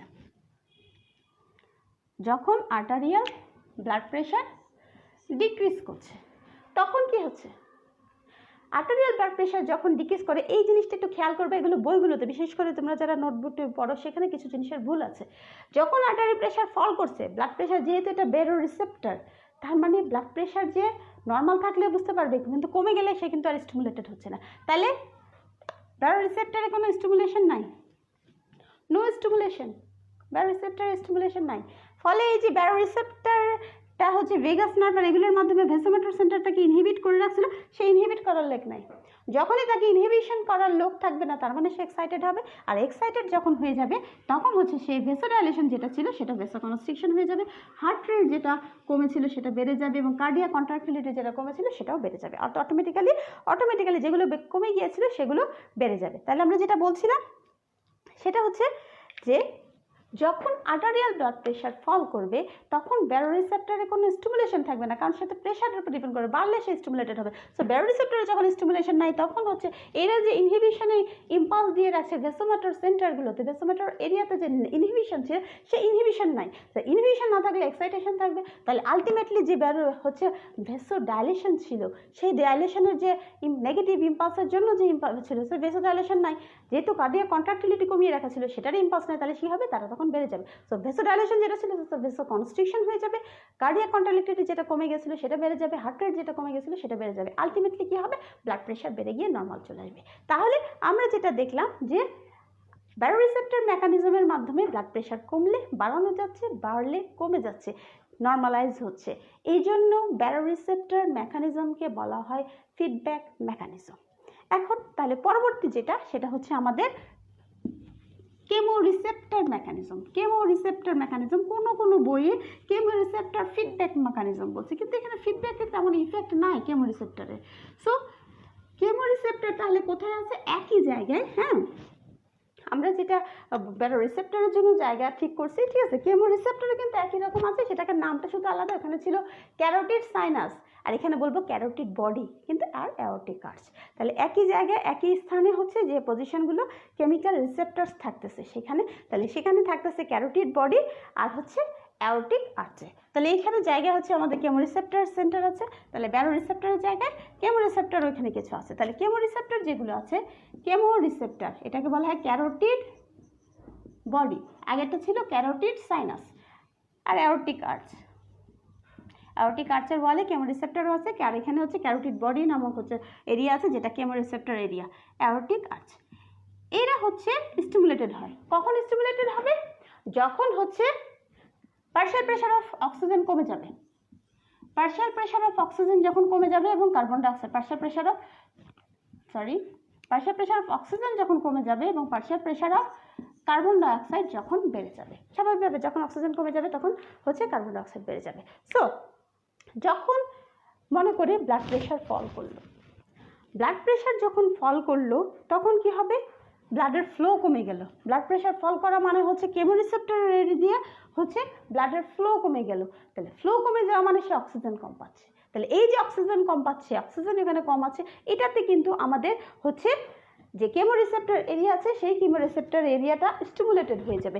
এই স্টিমুলেটেড হয়ে সে হচ্ছে ভেসোমেটরস এরিয়াকে সেন্টারে হয়ে স্টিমুলেশন পাঠাবে এবং ভেসোমেটর এই সেন্টার যখন স্টিমুলেটেড হয়ে যাবে তখন সে ভেসো কনস্ট্রিকশন করবে। আর ভেসো কনস্ট্রিকশন যখন হবে তখন হচ্ছে পেরিফেরাল যে ভেসেলগুলো আছে সেগুলো কনস্ট্রিকশন করছে, তার মানে টোটাল পেরিফেরাল রেজিস্ট্যান্স বাড়ছে। টোটাল পেরিফেরাল রেজিস্ট্যান্স বাড়ছে মানে হচ্ছে আর্টেরিয়াল ব্লাড প্রেশার বাড়ছে, ডায়াস্টোলিক ব্লাড প্রেশার বাড়ছে। তাহলে কেমোরিসেপ্টরের ক্ষেত্রে আমরা কি বললাম? কেমোরিসেপ্টরগুলো লোকেটেড হচ্ছে আর্চ অফ অ্যাওর্টাতে, আর হচ্ছে এই হচ্ছে bifurcation of common carotid artery, একটু পরে ইন্টারনাল ক্যারোটিড আর্টারি, এখানে আছে ক্যারোটিড বডি যেটা কেমোরিসেপ্টর এরিয়া, আর অ্যাওর্টিক আর্চ। এই অ্যাওর্টিক আর্চ এবং ক্যারোটিড বডি যখন ব্লাড প্রেশার ফল করে, ফল অফ ব্লাড প্রেশার এর স্টিমুলেটেড হয় কখন? যখন অক্সিজেনের হচ্ছে পার্শিয়াল প্রেশার অফ অক্সিজেনটা কম পায়। Partial pressure of oxygen main stimulator হচ্ছে partial pressure of oxygen. So যখন আর্টারিয়াল প্রেশার ফল করে, ব্লাড প্রেশার ফল করছে, ফল করার ফলে এটা কি হচ্ছে? Decrease partial pressure of oxygen in chemoreceptor area. Chemoreceptor area অর্থাৎ কেমোরিসেপ্টরটা, তাহলে কেমোরিসেপ্টরটা স্টিমুলেটেড হলো যে অক্সিজেন কম, অক্সিজেন কম। সে তখন সে রোবটের মতো বলতে থাকবে যে অক্সিজেন কম, অক্সিজেন কম, অক্সিজেন কম বলে বলে সে সিগন্যাল পাঠাবে। সিগন্যাল পাঠাবে কোথায়? হচ্ছে ভেসোমোটর এরিয়া, যে ভেসোমোটর এরিয়াতে খবর পাঠাবে যে অক্সিজেন কম, অক্সিজেন বেশি দিতে হবে। ভেসোমোটর এরিয়া তখন স্টিমুলেটেড হবে এবং হচ্ছে ভেসোকনস্ট্রিকশন করবে। ভেসোকনস্ট্রিকশন করবে যখন, স্বাভাবিক ভেসোকনস্ট্রিকশন যখন হবে, ভেসোকনস্ট্রিকশন হলে টোটাল পেরিফেরাল রেজিস্ট্যান্স বেড়ে যাবে। টোটাল পেরিফেরাল রেজিস্ট্যান্স যখন হবে তখন হচ্ছে ডায়াস্টোলিক ব্লাড প্রেশার বেড়ে যাবে। তাহলে এটা হচ্ছে কেমো রিসেপ্টর মেকানিজম। এবং কেমোরিসেপ্টর মেকানিজমের কথা মনে করতে হবে যে কেমোরিসেপ্টর মেকানিজম কিন্তু ততক্ষণ পর্যন্ত রেসপন্স করবে না যতক্ষণ পর্যন্ত ব্লাড প্রেশার 80 মিলিমিটার মার্কারের নিচে না যাবে। ব্লাড প্রেশার 80 মিলিমিটার মার্কারের নিচে না, অর্থাৎ মিন ব্লাড প্রেশার 80 মিলিমিটার অফ মার্কারের নিচে মিন প্রেশার, কিন্তু সেটা যতক্ষণ পর্যন্ত না নামছে ততক্ষণ পর্যন্ত কেমোরিসেপ্টর মেকানিজম অ্যাক্টিভেটেড হবে না। কিন্তু ব্যারোরিসেপ্টর কিন্তু সামান্য ওঠা নামাতেই কাজ করবে। সবচেয়ে বেশি অ্যাক্টিভ হচ্ছে ব্যারোরিসেপ্টর মেকানিজম। তাহলে কেমোরিসেপ্টর মেকানিজম হচ্ছে এটা শর্ট টার্ম রেগুলেটরি যেটা বললাম। আরেকটা যেটা আছে আমরা যেটা বলেছিলাম CNS ischemic mechanism central nervous সিস্টেমে, সেটা যেটা হয় সেটা হচ্ছে যখন আমাদের ব্লাড প্রেশার ফল করে স্বাভাবিকভাবে যেটা হয় ব্রেনের মধ্যে ব্লাড ফ্লো হচ্ছে কম হয়, ভেসোকনস্ট্রিকশনের যে এরিয়া হচ্ছে সেখানে হচ্ছে ব্লাড ফ্লো কম হয়, কার্বন ডাইঅক্সাইডের অ্যাকুমুলেশন বেড়ে যায়, ফলে যে ভেসোমোটর সেন্টার আছে সেখানে হচ্ছে কার্বন ডাইঅক্সাইড অ্যাকুমুলেশন বেড়ে যায়, নিউট্রিশনাল সাপ্লাই কমে যাবে। সাপ্লাই করে যাওয়ার ফলে কি হবে? আমরা যেটা বললাম অ্যানারোবিক গ্লাইকোলাইসিস হবে, সেখানে ল্যাকটিক অ্যাসিড প্রোডাকশন হবে। ল্যাকটিক অ্যাসিড যখন প্রোডাকশন হচ্ছে তখন ভেসোডাইলেশন হচ্ছে, ভেসোডাইলেশন হওয়ার পরে হচ্ছে সেটা হচ্ছে ল্যাকটিক অ্যাসিড এখানে আদার সাবস্টেন্স পরে হচ্ছে যেটা হচ্ছে স্টিমুলেশন করবে ভেসোমোটর সেন্টারকে। অর্থাৎ আর্টেরিয়াল ব্লাড প্রেশার যখন ফল করছে তখন হচ্ছে সিএনএসে যখন অক্সিজেন কম পাচ্ছে, সিএনএসে যখন ইস্কেমিয়া হচ্ছে, anaerobic glycolysis lactic acid production করছে এবং আদার হচ্ছে সাবস্টেন্স করছে, তারা ভেসোমোটর সেন্টারকে স্টিমুলেট করবে। এই ভেসোমোটর সেন্টার তখন ভেসোকনস্ট্রিকশন করবে, ভেসোকনস্ট্রিকশন করার ফলে হচ্ছে ব্লাড প্রেশার বাড়বে। তাহলে যেটা ফল করার ফলে ব্লাড প্রেশার ফল করার ফলে ব্রেইনে যখন আমাদের ইস্কেমিয়া হচ্ছে তখন কিন্তু আবার ভেসোকনস্ট্রিকশনের মাধ্যমে ব্লাড প্রেশার বেড়ে যাচ্ছে। এটাকে আমরা বলতেছি সিএনএস ইস্কেমিক মেকানিজম, অর্থাৎ central nervous system ischemic mechanism. Central nervous সিস্টেমে ব্লাড প্রেশার কমে যাওয়া, ব্লাড প্রেশারের ফ্লো কম হওয়া, তার মানে হচ্ছে নিউট্রিশন কম যাওয়া, তার মানে হচ্ছে এখানে অক্সিজেন কম যাওয়া, ইস্কেমিয়া হওয়া, আলটিমেটলি এখানে অ্যানারোবিক গ্লাইকোলাইসিস হতে যাবে, ল্যাকটিক অ্যাসিড প্রোডাকশন হবে যেটা ভেসোমোটর সেন্টারকে স্টিমুলেশন করবে, ভেসোমোটর সেন্টার যখন স্টিমুলেটেড হবে সে তখন ভেসোকনস্ট্রিকশন করবে, ভেসোকনস্ট্রিকশন করে দিয়ে সে ব্লাড প্রেশারটাকে বাড়িয়ে দিয়ে সেখানে ব্লাড ফ্লো বাড়ানোর চেষ্টা করবে। সো এটা হচ্ছে central nervous system ischemic mechanism. So ultimately these are the short term regulation of the blood pressure. এরপরে আমাদের যে ব্লাড প্রেশারের সেটা হচ্ছে intermediate term, intermediate regulation of the blood pressure. আমরা বলেছিলাম যে এমন একটা পর্যায়ে আসলো অনেকক্ষণ ধরে আমাদের ব্লাড প্রেশারটা হচ্ছে বেড়েই আছে, একে কমানো শুধুমাত্র মুহূর্তের জন্য প্রেশার হচ্ছে ফল করলে এমনভাবে যে এটাকে হচ্ছে সেকেন্ডের মধ্যে হচ্ছে নিয়ন্ত্রণ করা যাবে না, দীর্ঘ সময় ধরে হচ্ছে তাকে নিয়ন্ত্রণ করতে হবে, একটু সময় নিয়ে লাগবে। তখন বডির যে মেকানিজমগুলো অ্যাক্টিভেটেড হয়ে যায়, একটু সময় নিয়ে যারা কাজ করতে আসতে আসতে পরবর্তী যোদ্ধা যারা আসে, আমরা তো জানি বডির মধ্যে first line defence, second line defence, third line defence, ডিফেন্সের এক একটা লেয়ার আছে। ব্লাড প্রেশার কন্ট্রোল হতে হয়, সেকেন্ডেরটা যখন চলে যাবে তখন মিনিটসেরটা কাজ শুরু করে দেবে, তাকে সময় ধরে যাতে প্রেশারটা তার যার এরকম আপস অ্যান্ড ডাউন প্রেশারে হচ্ছে তাকে নিয়ন্ত্রণ করার জন্য, তার প্রেশারটাকে নিয়ন্ত্রণ করে, তখন ইন্টারমিডিয়েট টার্ম হচ্ছে ব্লাড প্রেশারের যে রেগুলেশন সেগুলো মেকানিজম শুরু হবে। আর সেটার মধ্যে প্রথমে যে মেকানিজম সেটার নাম হচ্ছে renin angiotensin aldosterone mechanism, renin angiotensin renin angiotensin vasoconstriction mechanism. তাহলে আমরা যেটা বললাম renin angiotensin vasoconstriction mechanism, vasoconstriction mechanism অর্থাৎ ভেসোকনস্ট্রিকশন করিয়ে হচ্ছে করবে। তাহলে এই যে রেনিন এনজিওটেনসিন অ্যালডোস্টেরন, এই এনজিওটেনসিন রেনিন এরা কারা? যারা তোমরা সেকেন্ড ইয়ারে অলরেডি আছো তারা নার্ভাস সিস্টেম যেহেতু পরীক্ষা দিবে, তারা তোমরা রেনাল সিস্টেম পড়েছো, তাদের জন্য এটা বোঝা কঠিন না, কারণ আমরা জানি কিডনিতে ম্যাকুলা ডেন্সা নামক একটা জ্যাক্সটাগ্লোমেরুলার সেল আছে, যেখানে ম্যাকুলা ডেন্সা আছে এবং হচ্ছে জ্যাক্সটাগ্লোমেরুলার সেল আছে। যারা ফার্স্ট ইয়ারে তাদের জন্য একটু বোঝার এটাতে কঠিন হবে। আমাদের এই জিনিসটা বুঝতে হবে রেনাল সিস্টেমের একটা অংশ। কিডনি দিয়ে যখন ব্লাড ফিল্টার হয়ে যায়, ছাঁকুনির মতো আছে যেটা ভিতর দিয়ে ব্লাড হচ্ছে ফিল্টার হয়, ফিল্টার্ড হয়ে যেটা তৈরি হয় সেটাকে আমরা ফিল্টার্ড বলি। এই ফিল্টারটা অনেকগুলো এরকম পেঁচানো জিনিস দিয়ে হচ্ছে যায়, যেটার এই পাশটাকে আমরা বলি প্রক্সিমাল কনভলিউটেড টিবিউলস, এরপরে যেটা আসে সেটাকে বলি লুপ অফ হেনলি, এটা হেনলি সাহেবের লুপ, তারপরে যেটা হচ্ছে ডিস্টাল কনভলিউটেড টিবিউলস, এরপরে কালেক্টিং টিবিউলস ডাক্ট হয়ে যায়, আলটিমেটলি ইউরিন তৈরির জন্য একটা রাস্তা তৈরি হয়, কালেক্টিং ডাক্ট হয়ে যায়। এই যে ছবিটা আমি সোজা আঁকলাম, নর্মালি যেটা আমাদের কিডনির যে ফাংশনাল ইউনিট এটাকে আমরা বলি নেফ্রন, নেফ্রনের ছবিটা নর্মালি এরকম থাকে না, নেফ্রনের একটা মুখ থাকে, হ্যাঁ, যেটাকে আমরা বলি গ্লোমেরুলাস, গ্লোমেরুলাস এই গ্লোমেরুলাসটা এরকম থাকে একটা কাপের মতো থাকে, এইখানে হচ্ছে ক্যাপিলারিগুলো থাকে যেগুলোর মধ্যে দিয়ে ব্লাড ফিল্টার হয়ে আসে। এবং এই যে সে আসলো, এই যে proximal convoluted tubule loop of Henle হয়ে এই পাশে যখন আসে, এখানে একটা হচ্ছে ডিস্টাল কনভলিউটেড টিবিউল, ঠিক আছে, ডিস্টাল কনভলিউটেড টিবিউল অ্যাসেন্ডিং মিলে একটা হচ্ছে ট্রায়াঙ্গুলার এরিয়া তৈরি করে। অর্থাৎ এই যে আমাদের যে আমরা বলছি ক্যাপিলারি, এই ক্যাপিলারির মধ্যে দুইটা জিনিস আছে, একটা হচ্ছে অ্যাফারেন্ট আর্টারিওল, একটা হচ্ছে ইফারেন্ট আর্টারিওল। অর্থাৎ অ্যাফারেন্ট আর্টারিওল হচ্ছে ব্লাড নিয়ে আসবে, আর ইফারেন্ট আর্টারিওল হচ্ছে ব্লাডটা নিয়ে এই ফিল্টার ব্লাড হওয়ার পর যে ব্লাড তাকে নিয়ে গ্লোমেরুলাস থেকে চলে যাবে। এবং এই যে ডিস্টাল কনভলিউটেড টিবিউলস অ্যাফারেন্ট আর্টারিওল এই জায়গাটায় একটা হচ্ছে ট্রায়াঙ্গুলার এরিয়া তৈরি করে, এই ট্রায়াঙ্গুলার এরিয়াটাকে আমরা বলি জ্যাক্সটাগ্লোমেরুলার সেল, জ্যাক্সটাগ্লোমেরুলার সেলের মধ্যে অ্যাফারেন্ট আর্টারিওলের যে জায়গাটা আছে, অ্যাফারেন্ট আর্টারিওল যেটা ঢুকছে এটার যে ওয়াল আছে সেই ওয়ালে স্পেশালাইজড সেল থাকে। যখন ব্লাডের ফ্লো কমে যায়, ব্লাড প্রেশার যখন কমে গেল, ব্লাড প্রেশার যখন কমে যায় তার মানে কি ফিল্ট্রেশন কম হচ্ছে, তার মানে জিএফআর কমে যাচ্ছে, জিএমআর মানে হচ্ছে গ্লোমেরুলার ফিল্ট্রেশন রেট, অর্থাৎ যে হারে ব্লাডটা ফিল্টার্ড হচ্ছে প্রতি মিনিটে। তাহলে যখন blood pressure arterial blood pressure fall করলো,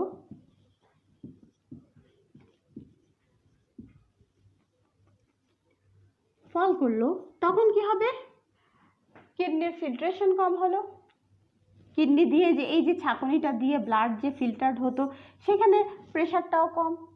যত প্রেশারটা কম হওয়া মানে হচ্ছে এখানে ফিল্ট্রেশনও কম, তাহলে decrease GFR, glomerular filtration rate বলি ওটাকে আমরা, জিএফআর কমে গেল। অর্থাৎ এটা যে হারে কিডনি দিয়ে ফিল্টার্ড হয়ে ফিল্ট্রেশন হয়ে ফিল্টার তৈরি করতো, অর্থাৎ যে পরিমাণ হচ্ছে ব্লাড ফিল্টার্ড হয়ে কিডনির হচ্ছে টিবিউসের মতো ঢুকতো তার রেটটা কমে গেল। যখনই এই রেটটা কমে দিল, আমরা রেনাল সিস্টেম যখন পড়বে ফার্স্ট ইয়ারে তখন জানবে যে প্রক্সিমাল কনভলিউটেড টিবিউসে অধিকাংশ রিঅ্যাবজর্পশন হয়ে যায়। অর্থাৎ ছাঁকনির পর প্রথম যে হচ্ছে পেঁচানো জায়গা সেটাকে আমরা বলছি প্রক্সিমাল কনভলিউটেড টিবিউস। সে প্রক্সিমাল কনভলিউটেডে অধিকাংশ সাবস্টেন্সই রিঅ্যাবজর্ব হয়ে যায়, সোডিয়ামও রিঅ্যাবজর্পশন হয়ে যায়। ফলে হচ্ছে তাহলে রিঅ্যাবজর্পশন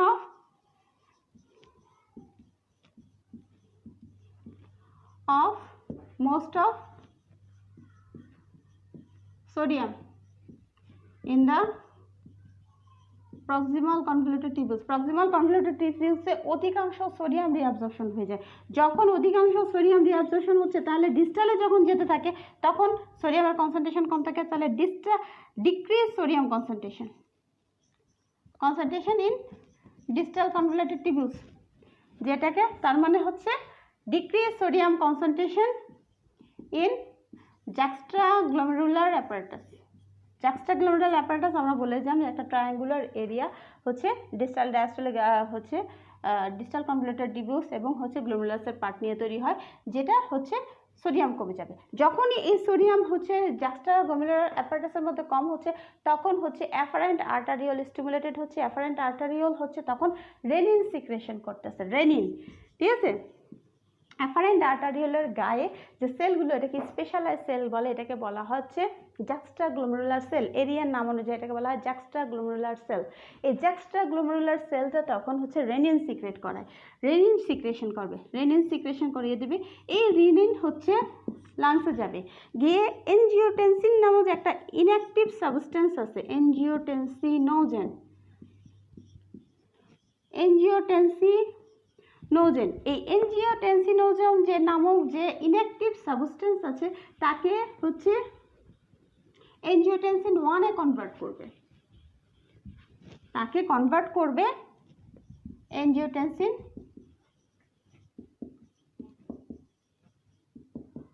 1 এ। এই এনজিওটেনসিন তখন আবার কিডনিতে আসবে, সেখান থেকে এনজিওটেনসিন 1টা আবার এনজিওটেনসিন 2 তে পরিণত হবে, 1টা এনজিওটেনসিন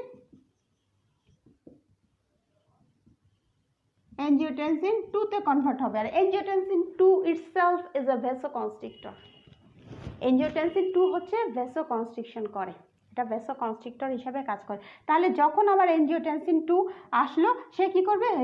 ভ্যাসোকনস্ট্রিকশন করবে, ভ্যাসোকনস্ট্রিকশন করাবে। আর ভ্যাসোকনস্ট্রিকশন হওয়ার ফলে কি হবে? ব্লাড প্রেশার বেড়ে যাবে, ব্লাড প্রেশার বেড়ে যাবে। তাহলে এই যে এত কিছু করতে কিন্তু কিছুটা সময় লাগতেছে, সেজন্য এটাকে আমরা বলতেছি intermediate regulation of the blood pressure. তাহলে কি বললাম?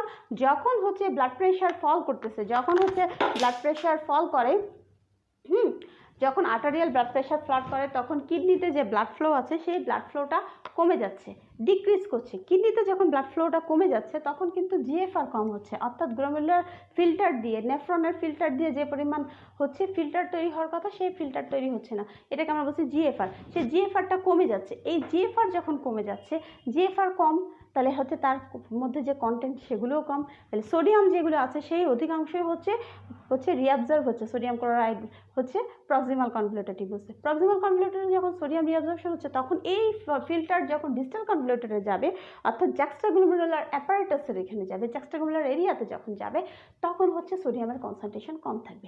যখন সোডিয়ামের কনসেন্ট্রেশন কম থাকবে তখন হচ্ছে এই হচ্ছে জাক্সটাগ্লোমেরুলার সেল হচ্ছে রেনিন রিলিজ করবে।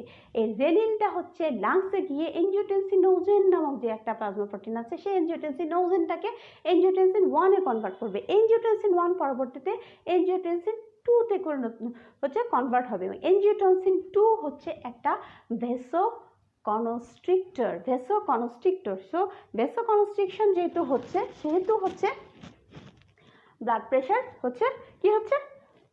যখন ভেসো কনস্ট্রিকশন হচ্ছে তাতে টোটাল পেরিফেরাল রেজিস্ট্যান্স বাড়ছে, টোটাল পেরিফেরাল রেজিস্ট্যান্স বাড়ছে মানে হচ্ছে ব্লাড প্রেশার বাড়ছে।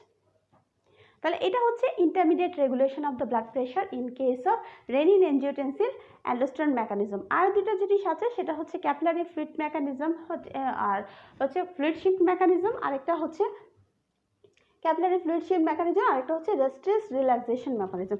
ক্যাপিলারি ফ্লুইড শিফট মেকানিজম সাধারণত পরীক্ষা তেমনই থাকে না, তারপরে আমি একটু বলে যাই তোমাদের। সেটা হচ্ছে যখন আর্টারিয়াল ব্লাড প্রেশার ফল করে তাহলে আমাদের একটা রিফ্লেক্স কাজ করে।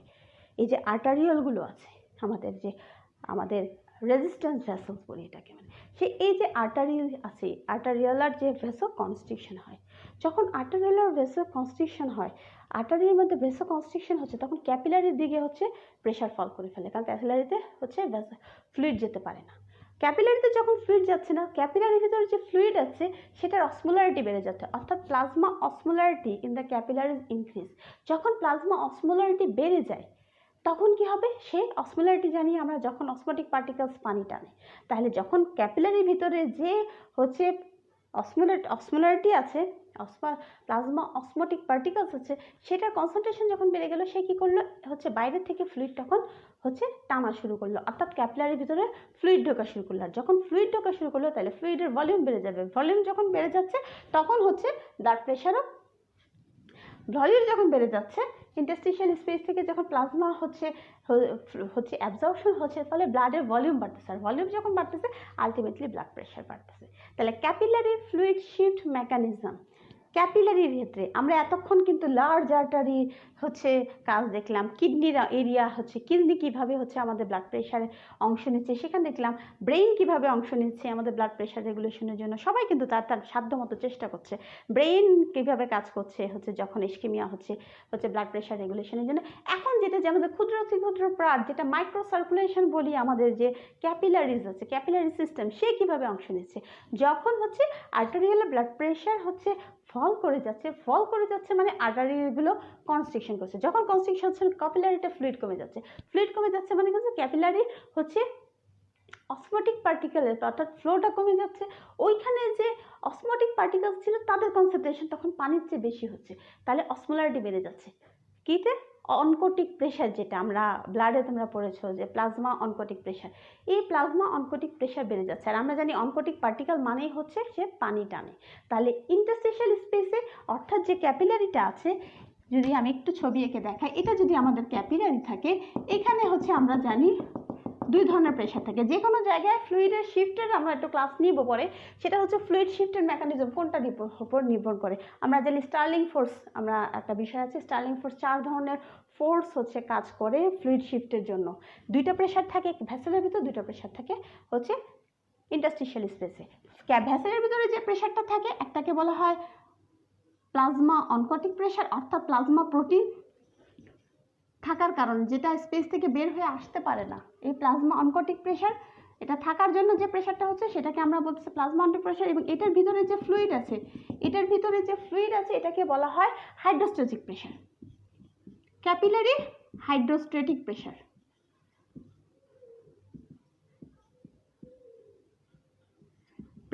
তাহলে একটা হচ্ছে প্লাজমা অনকোটিক প্রেশার, অর্থাৎ ভেসেলের ভিতরে ফ্লুইড আছে, প্লাজমা প্রোটিন আছে, প্লাজমা প্রোটিনের জন্য যে প্রেশারটা হচ্ছে সেটাকে বলে অনকোটিক প্রেশার, আর ফ্লুইডের জন্য যে প্রেশারটা আছে সেটাকে বলে ক্যাপিলারি হাইড্রোস্ট্যাটিক প্রেশার। আর ইন্টারস্টিশিয়াল স্পেস, ভেসেলের বাইরে যে এরিয়াটা আছে ইন্টারস্টিশিয়াল স্পেস, এখানে 2 ধরনের প্রেশার থাকে। যেটা এখানে যে প্রোটিন থাকবে সেটার জন্য ওটা হচ্ছে ইন্টারস্টিশিয়াল হচ্ছে কলয়েডোসমোটিক প্রেশার, আরেকটা হচ্ছে ইন্টারস্টিশিয়াল হাইড্রোস্ট্যাটিক প্রেশার। মনে রাখবে কোথাও কোনোখানে যদি ফ্লুইড শিফট হতে হয়, আমরা এখানে একটু স্টার্লিং ফোর্সটা শিখে নিচ্ছি, সেটা হচ্ছে কোনো ভেসেল থেকে যদি ফ্লুইড বাইরে আসতে হবে তাহলে বাইরের ফোর্স কী, এখানে যে অনকোটিক প্রেশার সে সবসময় পানি টানবে, আর এখানে যে পানি হাইড্রোস্ট্যাটিক প্রেশার সে ধাক্কা দিয়ে পানিকে বাইরে দেওয়ার চেষ্টা করবে। তাহলে হাইড্রোস্ট্যাটিক প্রেশার হচ্ছে আউটার প্রেশার, সে এখানের ফ্লুইডকে ধাক্কা দিয়ে বাইরে ফেলার চেষ্টা করবে। আর এখানে যে প্রোটিন আছে সে হচ্ছে পানি টানে। তাহলে এই হচ্ছে ইন্টারস্টিশিয়াল স্পেসের যে কলয়েড আছে তারা হচ্ছে পানি টানবে। তাহলে ফ্লুইড যদি আর কি অনকোটিক প্রেশার পানি ভিতরের দিকে টানবে, এখানে যে ইন্টারস্টিশিয়াল স্পেসে হাইড্রোস্ট্যাটিক প্রেশার আছে সে হচ্ছে ধাক্কা দিয়ে ফ্লুইড ভিতরের দিকে ঢুকানোর চেষ্টা করবে। তাহলে 2টা হচ্ছে প্রেশার আউটওয়ার্ড প্রেশার, 2টো প্রেশার হচ্ছে ইনওয়ার্ড প্রেশার। তাহলে যদি প্রেশার অর্থাৎ ফ্লুইডকে প্লাজমা ভেসেল থেকে ইন্টারস্টিশিয়াল স্পেসে আসতে হয় তাহলে কোন প্রেশার বেশি হতে হবে? হয় ভেসেল এখানে যে হাইড্রোস্ট্যাটিক প্রেশার আছে সেই হাইড্রোস্ট্যাটিক প্রেশারটাকে বেশি হতে হবে, অথবা ইন্টারস্টিশিয়াল স্পেসে যে কলয়েড আছে তাকে বেশি হতে হবে। অর্থাৎ এদের দুজনের যে যোগফল এটা এখানে যে হাইড্রোস্ট্যাটিক প্রেশার আছে এবং হচ্ছে এখানে যে অর্থাৎ যদি হচ্ছে এখানে যে হাইড্রোস্ট্যাটিক প্রেশার আছে আর এখানে যে কলয়েড অসমোটিক প্রেশার আছে তাদের চেয়ে বেশি হতে হবে। তাহলে আমরা যেটা বললাম ফ্লুইডকে যদি ভেসেল থেকে বাইরের দিকে আনতে হয় তাহলে এখানে যে হাইড্রোস্ট্যাটিক প্রেশার আছে হাইড্রোস্ট্যাটিক প্রেশারটাকে বেশি থাকতে হবে, আর কি ইন্টারস্টিশিয়াল স্পেসে যে কলয়েড আছে তাদের প্রেশার, অর্থাৎ এই দুইটা প্রেশারের সম্মিলিত যদি বেশি থাকে হচ্ছে প্লাজমা ভিতরে যে অনকোটিক প্রেশার এবং এখানে যে হাইড্রোস্ট্যাটিক প্রেশার এই দুইটা প্রেশারের চেয়ে যদি এই প্রেশারটা বেশি থাকে তাহলে ফ্লুইড হচ্ছে বাইরের দিকে আসবে। আর যদি আবার উল্টো হয় যে প্লাজমা কলয়েড অসমোটিক প্রেশারটা বেশি আর এদিকে হাইড্রোস্ট্যাটিক প্রেশারের চাপ বেশি তাহলে কিন্তু ফ্লুইড হচ্ছে ভিতরের দিকে যাবে। এই যে চারটা ফোর্স মিলে কাজ করছে এটাকে আমরা বলতেছি স্টার্লিং ফোর্স। ঠিক আছে, এই স্টার্লিং ফোর্সের উপর ডিপেন্ড করে আমাদের হচ্ছে ফ্লুইড শিফট হয়। আমি আরেকটু ডিটেলসে তোমাদের ক্যাপিলারি হচ্ছে যখন সার্কুলেশন পড়াবো তখন হচ্ছে এই জিনিসটা। তো আমি যেটা যেটুকু কথা বলার একটাই কারণ সেটা হচ্ছে আমরা যেটা বলেছিলাম ক্যাপিলারি ফ্লুইড শিফট মেকানিজম, আমরা বললাম যখন ব্লাড প্রেশার হচ্ছে ফল করছে তখন ভেসেলের ভিতর রিফ্লেক্স কাজ করবে। ভেসেল চাচ্ছে যে না রিফ্লেক্সলি ভেসেল চাচ্ছে যে না ব্লাড প্রেশার যেন ফল না করে, তখন সে ভেসেল কনস্ট্রিকশন হচ্ছে অর্থাৎ আর্টেরিওলার কনস্ট্রিকশন হচ্ছে। যখন আর্টেরিওলার কনস্ট্রিকশন হচ্ছে তখন ক্যাপিলারি এরিয়াতে ফ্লোটা কমে যাচ্ছে, তখন কি হচ্ছে ওখানে যে প্লাজমা কলয়েড অসমোটিক প্রেশারটা আছে সেটা বেশি হচ্ছে, কনসেন্ট্রেশন বাড়তেছে, প্রেশারটা বেড়ে যাচ্ছে। স্বাভাবিকভাবে প্লাজমা কলয়েড অসমোটিক প্রেশারটা যখন বেড়ে যাচ্ছে তখন কি হচ্ছে সে পানি টানছে, তাহলে ইন্টারস্টিশিয়াল স্পেসে যে পানি ছিল সে পানিগুলো সোজা ভেসেলের ভিতর ক্যাপিলারির ভিতর ঢোকা শুরু করছে। তখন ক্যাপিলারির ভিতরে এই পানিগুলো ঢোকা শুরু করবে তার মানে হচ্ছে ব্লাডের ভলিউম বাড়ছে, আর ভলিউম যখন বাড়বে প্লাজমা ভলিউম যখন বাড়বে ব্লাড প্রেশারও বাড়বে। এটা হচ্ছে ক্যাপিলারি ফ্লুইড শিফট মেকানিজমের হচ্ছে অংশ। এরপরে যেটা আমরা কথা বলবো সেটা হচ্ছে স্ট্রেস রিল্যাক্সেশন মেকানিজম, একেবারে ছোট্ট একটা অংশ। সেটা হচ্ছে যখন আর্টেরিয়াল ব্লাড প্রেশার বাড়ে স্বাভাবিকভাবে ভেসেলের উপর স্ট্রেস হয়, এই স্ট্রেসের সাডেন ইফেক্টের জন্য ভেসেলগুলো হচ্ছে রিল্যাক্সডে চলে যায়। রিল্যাক্স যখন হবে তখন ডাইলেটেশন হবে, ডাইলেটেশন যখন হবে ব্লাড প্রেশার ফল করবে। এটাকে আমরা বলতেছি স্ট্রেস রিল্যাক্সেশন মেকানিজম। তাহলে যেটা আমরা বলছিলাম ইন্টারমিডিয়েট টাইপ অফ হচ্ছে ব্লাড প্রেশার কন্ট্রোল, যেটা হচ্ছে মিনিটস এবং আওয়ার্স ধরে হয়, সেটা কিন্তু আমরা এই পর্যন্ত এখানে তিনটা মেকানিজমের মাধ্যমে। এরপরে যেটা সেটা হচ্ছে long term regulation of the blood pressure. অনেক লম্বা সময় ধরে আমরা কি করে আমাদের ব্লাড প্রেশারটাকে কন্ট্রোল করে রাখবে, অর্থাৎ মিনিটসের মধ্যে যে মেকানিজম সেটা দিয়েও দেখছে যে ব্লাড প্রেশার কন্ট্রোল করা যাচ্ছে না, তখন কিন্তু long term regulation of the blood pressure চলে আসবে যে ব্লাড প্রেশার রেগুলেশন করা লাগবে। সো আমরা যেটা লং টার্ম রেগুলেশনে বলেছিলাম একটা হচ্ছে রেনিন এনজিওটেনসিন অ্যালডোস্টেরন মেকানিজম, ওখানে ইন্টারমিডিয়েটে ছিল রেনিন এনজিওটেনসিন ভ্যাসোকনস্ট্রিকশন মেকানিজম, এখানে হচ্ছে renin angiotensin aldosterone mechanism. Renin angiotensin aldosterone mechanism কীরকম? আমরা যেটা রেনিন অ্যানজিওটেনসিন ভ্যাসোকনস্ট্রিকশন মেকানিজমে যে পার্টটা পড়েছিলাম, অর্থাৎ যখন প্রেশার ফল করছে ব্লাড প্রেশার ফলের জন্য রেনাল হচ্ছে ফ্লোটা কমে যাচ্ছে, যখন blood flow to the kidney কমে যাচ্ছে তখন হচ্ছে জিএফআর কমে যাচ্ছে, যখন জিএফআর কমতেছে তখন প্রক্সিমাল কনভলিউটেড টিউবে অধিকাংশ সোডিয়াম ক্লোরাইড রিঅ্যাবজর্পশন হয়ে যাচ্ছে, ফলে হচ্ছে জাক্সটাগ্লোমেরুলার অ্যাপারেটাসে পৌঁছাতে সোডিয়ামের কনসেন্ট্রেশন কমে যাচ্ছে। এই সোডিয়ামের যে কনসেন্ট্রেশন সোডিয়াম ক্লোরাইডের যে কনসেন্ট্রেশনটা কমে গেল, এই কনসেন্ট্রেশন স্টিমুলেটেড করবে জাক্সটাগ্লোমেরুলার সেলকে, ঠিক আছে, সেই যেটা অ্যাফারেন্ট আর্টারিওলার গায়ে আছে, সেই জাক্সটাগ্লোমেরুলার সেল তখন রেনিন সিক্রেট করবে। আর রেনিন তখন কি করবে লাংসের এখানে গিয়ে এনজিওটেনসিনোজেন, কারণ ওখানে একটা এনজাইম আছে এনজিওটেনসিন কনভার্টিং এনজাইম, এই এনজাইমের সাহায্য নিয়ে এনজিওটেনসিনোজেনকে এনজিওটেনসিন 1-এ কনভার্ট করবে। এনজিওটেনসিন 1 তখন এনজিওটেনসিন 1 থেকে এনজিওটেনসিন 2-তে পরিণত হবে। এই এনজিওটেনসিন 2 তখন কি করবে দুটো কাজ করবে। তাহলে এটুকু হচ্ছে আগের মতো ভ্যাসোকনস্ট্রিকশনের মধ্যে। তাহলে যখন এনজিওটেনসিন 2 তৈরি হলো এই দুটা কাজ করবে। একটা আমরা আগেই দেখেছি সেটা হচ্ছে ভ্যাসোকনস্ট্রিকশন করবে, সরাসরি ভেসেলের উপর কাজ করে ভ্যাসোকনস্ট্রিকশন করবে ইন্টারমিডিয়েটের মতো। আরেকটা কি করবে, এরা হচ্ছে স্টিমুলেট করবে আমাদের কিডনির মাথার উপরে টুপির মতো একটা হচ্ছে গ্ল্যান্ড আছে, তার নাম হচ্ছে অ্যাড্রেনাল গ্ল্যান্ড, সেটার হচ্ছে আবার কর্টেক্স মেগুলা ভাগ আছে। সেই অ্যাড্রেনাল কর্টেক্সকে স্টিমুলেটেড করবে, অ্যাড্রেনাল কর্টেক্সকে স্টিমুলেটেড করে অ্যালডোস্টেরন নামক একটা হরমোন বের করবে, যেটাকে আমরা বলি মিনারেলোকর্টিকয়েড। অ্যাড্রেনাল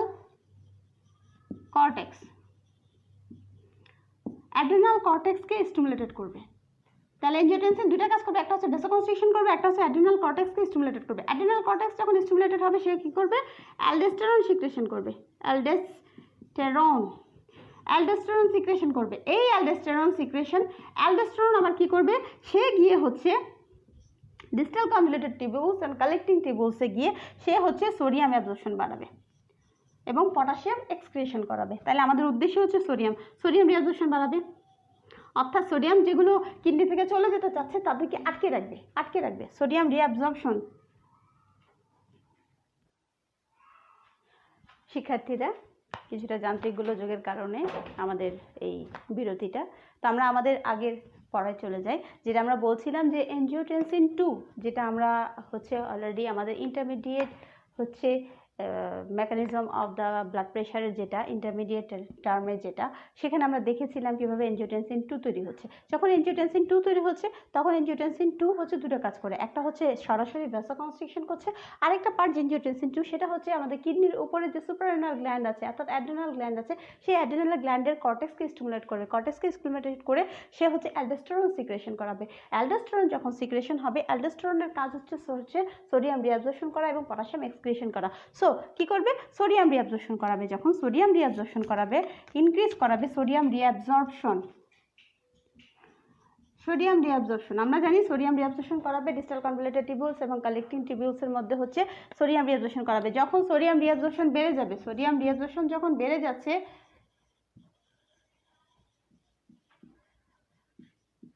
তাহলে সোডিয়াম হচ্ছে একটা অসমোটিক পার্টিকেল যখন হবে সে কি করবে, ওয়াটার রিঅ্যাবজর্পশন করাবে অর্থাৎ অসমোসিস করাবে, ওয়াটার রিঅ্যাবজর্পশন বাড়াবে।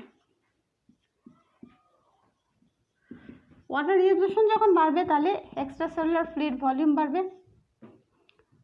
বাড়বে। তাহলে এই যে হচ্ছে ফ্লুইডের যে ভলিউম অর্থাৎ ভ্যাসেলের ভিতরে সে প্লাজমা হচ্ছে, ভ্যাসেলের ভিতরে যে ভ্যাসেল আছে সেই ভ্যাসেলের প্রতি ফ্লুইড হচ্ছে রিঅ্যাবজর্পশন বেড়ে যাচ্ছে। অর্থাৎ আমরা যেটা বলছিলাম যে কিডনি থেকে সোডিয়াম যখন রিঅ্যাবজর্পশন হচ্ছে, সোডিয়াম হচ্ছে অ্যালডোস্টেরন, এনজিওটেনসিন 2 যখন অ্যালডোস্টেরন সিক্রেশন করাচ্ছে, এই অ্যালডোস্টেরন হচ্ছে গিয়ে হচ্ছে সোডিয়াম রিঅ্যাবজর্পশন করছে অর্থাৎ সল্ট রিঅ্যাবজর্পশন করছে। সল্ট হচ্ছে সোডিয়াম হচ্ছে অসমোটিক পার্টিকেল, সে কি করতেছে, সে হচ্ছে তার সাথে ওয়াটার রিঅ্যাবজর্পশন করাচ্ছে। আর ওয়াটার রিঅ্যাবজর্পশন করতেছে যখন, তখন হচ্ছে ব্লাডের ভলিউম বেড়ে যাচ্ছে। ব্লাডে যখন ওয়াটার রিঅ্যাবজর্পশন করাচ্ছে তো সেই সাথে সাথে কি হচ্ছে, জানে যেহেতু হচ্ছে ওয়াটার রিঅ্যাবজর্পশন হচ্ছে তাহলে হচ্ছে ব্লাডের ভলিউম বাড়বে। ব্লাডের ভলিউম যখন বাড়বে স্বাভাবিক, তাহলে ওখানে আমরা দেখেছিলাম ভেসোকনস্ট্রিকশন হচ্ছে, সে ভেসোকনস্ট্রিকশনের মাধ্যমে সে টোটাল পেরিফেরাল রেজিস্ট্যান্স বাড়াচ্ছে, আর এখানে ব্লাড ভলিউম বাড়ার মাধ্যমে সে হচ্ছে কার্ডিয়াক আউটপুট বাড়াচ্ছে। সো কার্ডিয়াক আউটপুটও বাড়তেছে, টোটাল পেরিফেরাল রেজিস্ট্যান্স বাড়তেছে, এবং আলটিমেটলি হচ্ছে ব্লাড প্রেশার বাড়তেছে। তাহলে এনজিওটেনসিন 2 যেটা আগে করছিল ভেসোকনস্ট্রিকশনের ফলে টোটাল পেরিফেরাল রেজিস্ট্যান্স বাড়তেছে, এদিকে হচ্ছে এনজিওটেনসিন 2 সিক্রেট করাচ্ছে হচ্ছে অ্যালডোস্টেরন, অ্যাড্রেনাল গ্ল্যান্ডের কর্টেক্সকে স্টিমুলেটেড করে অ্যালডোস্টেরন সিক্রেশন করাচ্ছে। অ্যালডোস্টেরন হচ্ছে ডিস্টাল কনভলিউটেড টিবিউলস এবং কালেক্টিং ডাক্টসে যে হচ্ছে গিয়ে সোডিয়াম রিঅ্যাবজর্পশন করাচ্ছে। সোডিয়াম যেহেতু একটা অসমোটিক পার্টিকেল, সে হচ্ছে পানি টানতেছে, পানি যখন টানবে তাহলে ব্লাডের ভলিউম বাড়বে, ভলিউম যখন বাড়তেছে তখন আলটিমেটলি কার্ডিয়াক আউটপুট বাড়তেছে, তাহলে এদিকে কার্ডিয়াক আউটপুট বাড়তেছে, এদিকে টোটাল পেরিফেরাল রেজিস্ট্যান্স বাড়তেছে, মোটের উপর হচ্ছে ব্লাড প্রেশার বাড়তেছে। দ্যাট ইজ হচ্ছে renin angiotensin aldosterone mechanism, long term regulation of the blood pressure। আরেকটা যেটা ব্লাড প্রেশার রেগুলেশনের মেকানিজম আছে সেটা হচ্ছে আমাদের হচ্ছে রেনাল বডি ফ্লুইড মেকানিজম। যখন হচ্ছে বডির মধ্যে ফ্লুইড বেড়ে যাবে, ব্লাড ভলিউম বেড়ে যাবে, তখন ফিল্ট্রেশন বেশি হবে, এই কিডনি এক্সক্রিশন বাড়িয়ে দিবে, ব্লাড প্রেশার ফল হবে। আবার যখন হচ্ছে ফল করতেছে তখন হচ্ছে এটাকে নর্মাল প্রেশারটাকে নর্মালে নিয়ে আসার চেষ্টা করছে। সো আমরা যেটা একটু বলছিলাম সেটা হচ্ছে যে প্রেশার নিয়ে আজকে আমাদের পড়াটাকে যদি আমরা একটু ওভারভিউ করি, যে ব্লাড প্রেশার আমরা কি বললাম, blood pressure is the lateral pressure exerted on the exertion অর্থাৎ blood pressure is the lateral pressure of the flowing blood on the vessel wall. Vessel ওয়ালের মধ্যে ফ্লোয়িং ব্লাড যে প্রেশারটা দিচ্ছে সেই প্রেশারটাকে আমরা বলতেছি হচ্ছে ব্লাড প্রেশার। ল্যাটারাল প্রেশার মানে কি, পারপ্যারাল প্রেশার ভেসেল ওয়ালের সাথে ব্লাড যে পারপেন্ডিকুলার অর্থাৎ 90 ডিগ্রি অ্যাঙ্গেল করে ফ্লো হচ্ছে এদিকে, ল্যামিনাল ফ্লো হচ্ছে এদিকে, ভেসেল ওয়াল এখানে ব্লাডটা যাওয়ার পথে ল্যাটারালি যে প্রেশারটা 90 ডিগ্রি অ্যাঙ্গেল করে ওয়ালের সাথে যে প্রেশারটা দিচ্ছে সেটাকে আমরা বলতেছি ব্লাড প্রেশার। ব্লাড প্রেশার কয় ধরনের আছে আমরা বলেছি, ব্লাড প্রেশার হচ্ছে 4 ধরনের, systolic blood pressure, diastolic blood pressure, হচ্ছে পালস প্রেশার এবং মিন প্রেশার। সিস্টোলিক ব্লাড প্রেশার এবং ডায়াস্টোলিক ব্লাড প্রেশার এই দুটো মেজার করা যায়, সেজন্য এটাকে আমরা বলি মেজারেবল ব্লাড প্রেশার। ডায়াস্টো হচ্ছে পালস প্রেশার এবং হচ্ছে মিন প্রেশার, এই দুটো প্রেশার মেজার করা যায় না, এরা ক্যালকুলেশন করে বের করতে হয়, এই জন্য এটাকে বলা হয় calculative blood pressure. Systolic blood pressure normally হচ্ছে 100 থেকে 140 millimetre of mercury, diastolic blood pressure হচ্ছে 60 থেকে 90 millimetre of mercury. Pulse pressure হচ্ছে the difference between systolic blood pressure and diastolic blood pressure, যেটা নর্মালি হচ্ছে 40 মিলিমিটার অফ মার্কারি। আর mean pressure হচ্ছে diastolic blood pressure plus 1/3 of pulse pressure, তাই সেটা হচ্ছে নর্মাল হচ্ছে 93 millimetre of mercury. The determiners of the blood pressure আমরা বলেছিলাম blood pressure equals to cardiac output into total peripheral resistance, আর cardiac output সমান হচ্ছে স্ট্রোগুলার into heart rate. Total peripheral resistance depend করতেছে হচ্ছে ভেসেলের হচ্ছে ব্লাডের ভিসকোসিটি, ভ্যালোসিটি, ভেসেল ওয়ালের ডায়ামিটার, এই সব কিছুর উপর। তাই determinants of the blood pressure হচ্ছে cardiac output, total peripheral resistance, venous return, heart rate, velocity of the blood, viscosity of the blood, diameter of the blood vessels, এই সব কিছুর উপর ডিপেন্ড করবে। আরেকটা জিনিস আছে সেটা হচ্ছে the factors that influence blood pressure.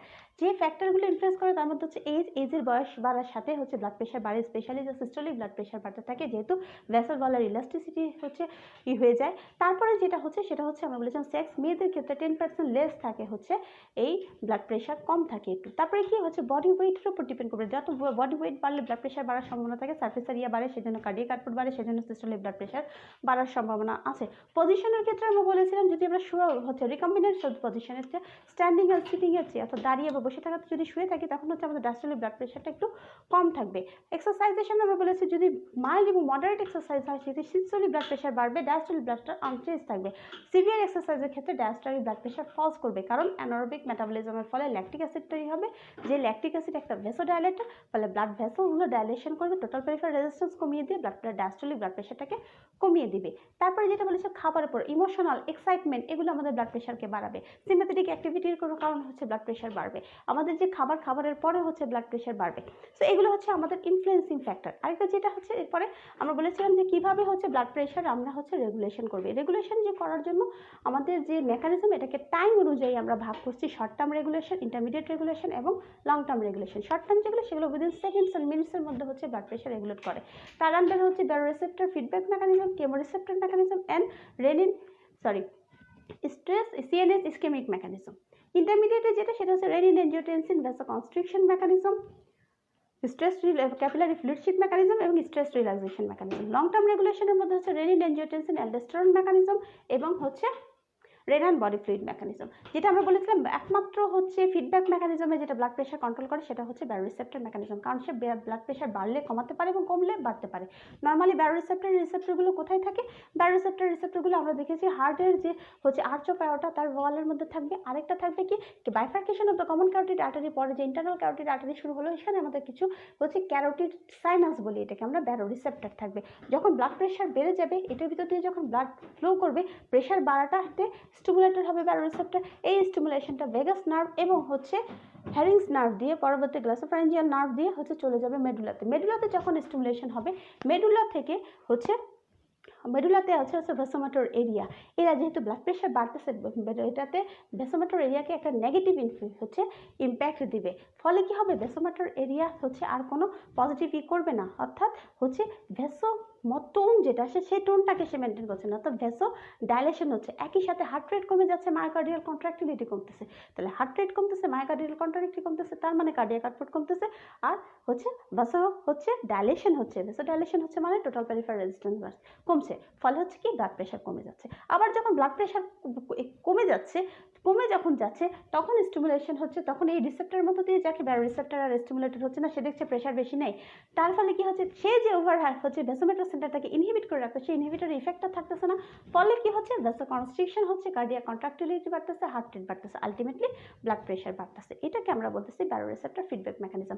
কেমোরিসেপ্টরের ক্ষেত্রে আমরা বলেছি এটা স্ট্রাইক হচ্ছে ডিপেন্ড করে হচ্ছে পার্শিয়াল প্রেশার অফ অক্সিজেন এবং পার্শিয়াল প্রেশার অফ কার্বন ডাইঅক্সাইডের উপর।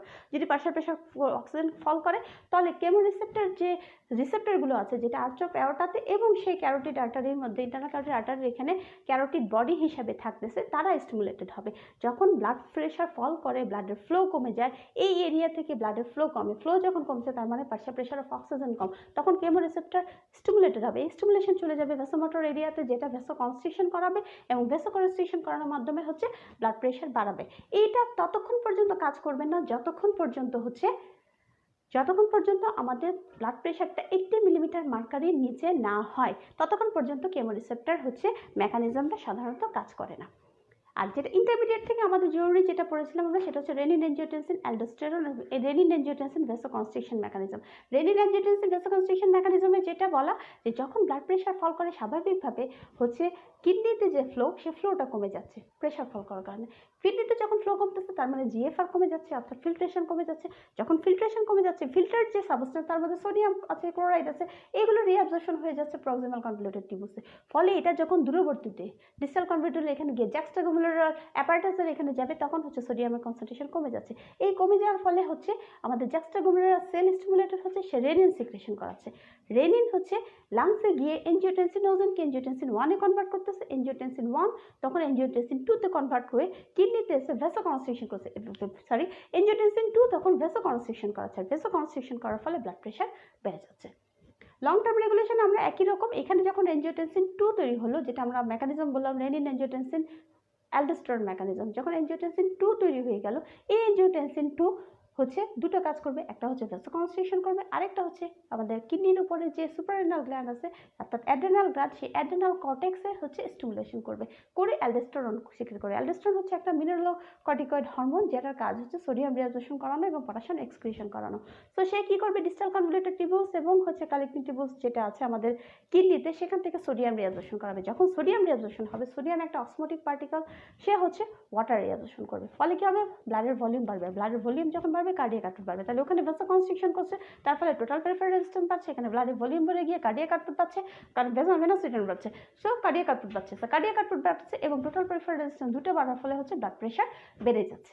এই হচ্ছে মোটামুটি আমাদের আজকে হচ্ছে ব্লাড প্রেশার কমপ্লিট হচ্ছে লেকচার। আমরা হাইপারটেনশন নিয়ে পরবর্তীতে কথা বলবো। আজকে এই পর্যন্তই। আশা করি ব্লাড প্রেশার বুঝতে তোমাদের কোনো সমস্যা হয়নি। তারপরেও যদি কোনো সমস্যা থাকে, কোনো কিছু জানার থাকে, তাহলে অবশ্যই আমাদেরকে জানাবে। ততদিন পর্যন্ত সবাই ভালো থেকো, আবার দেখা হবে।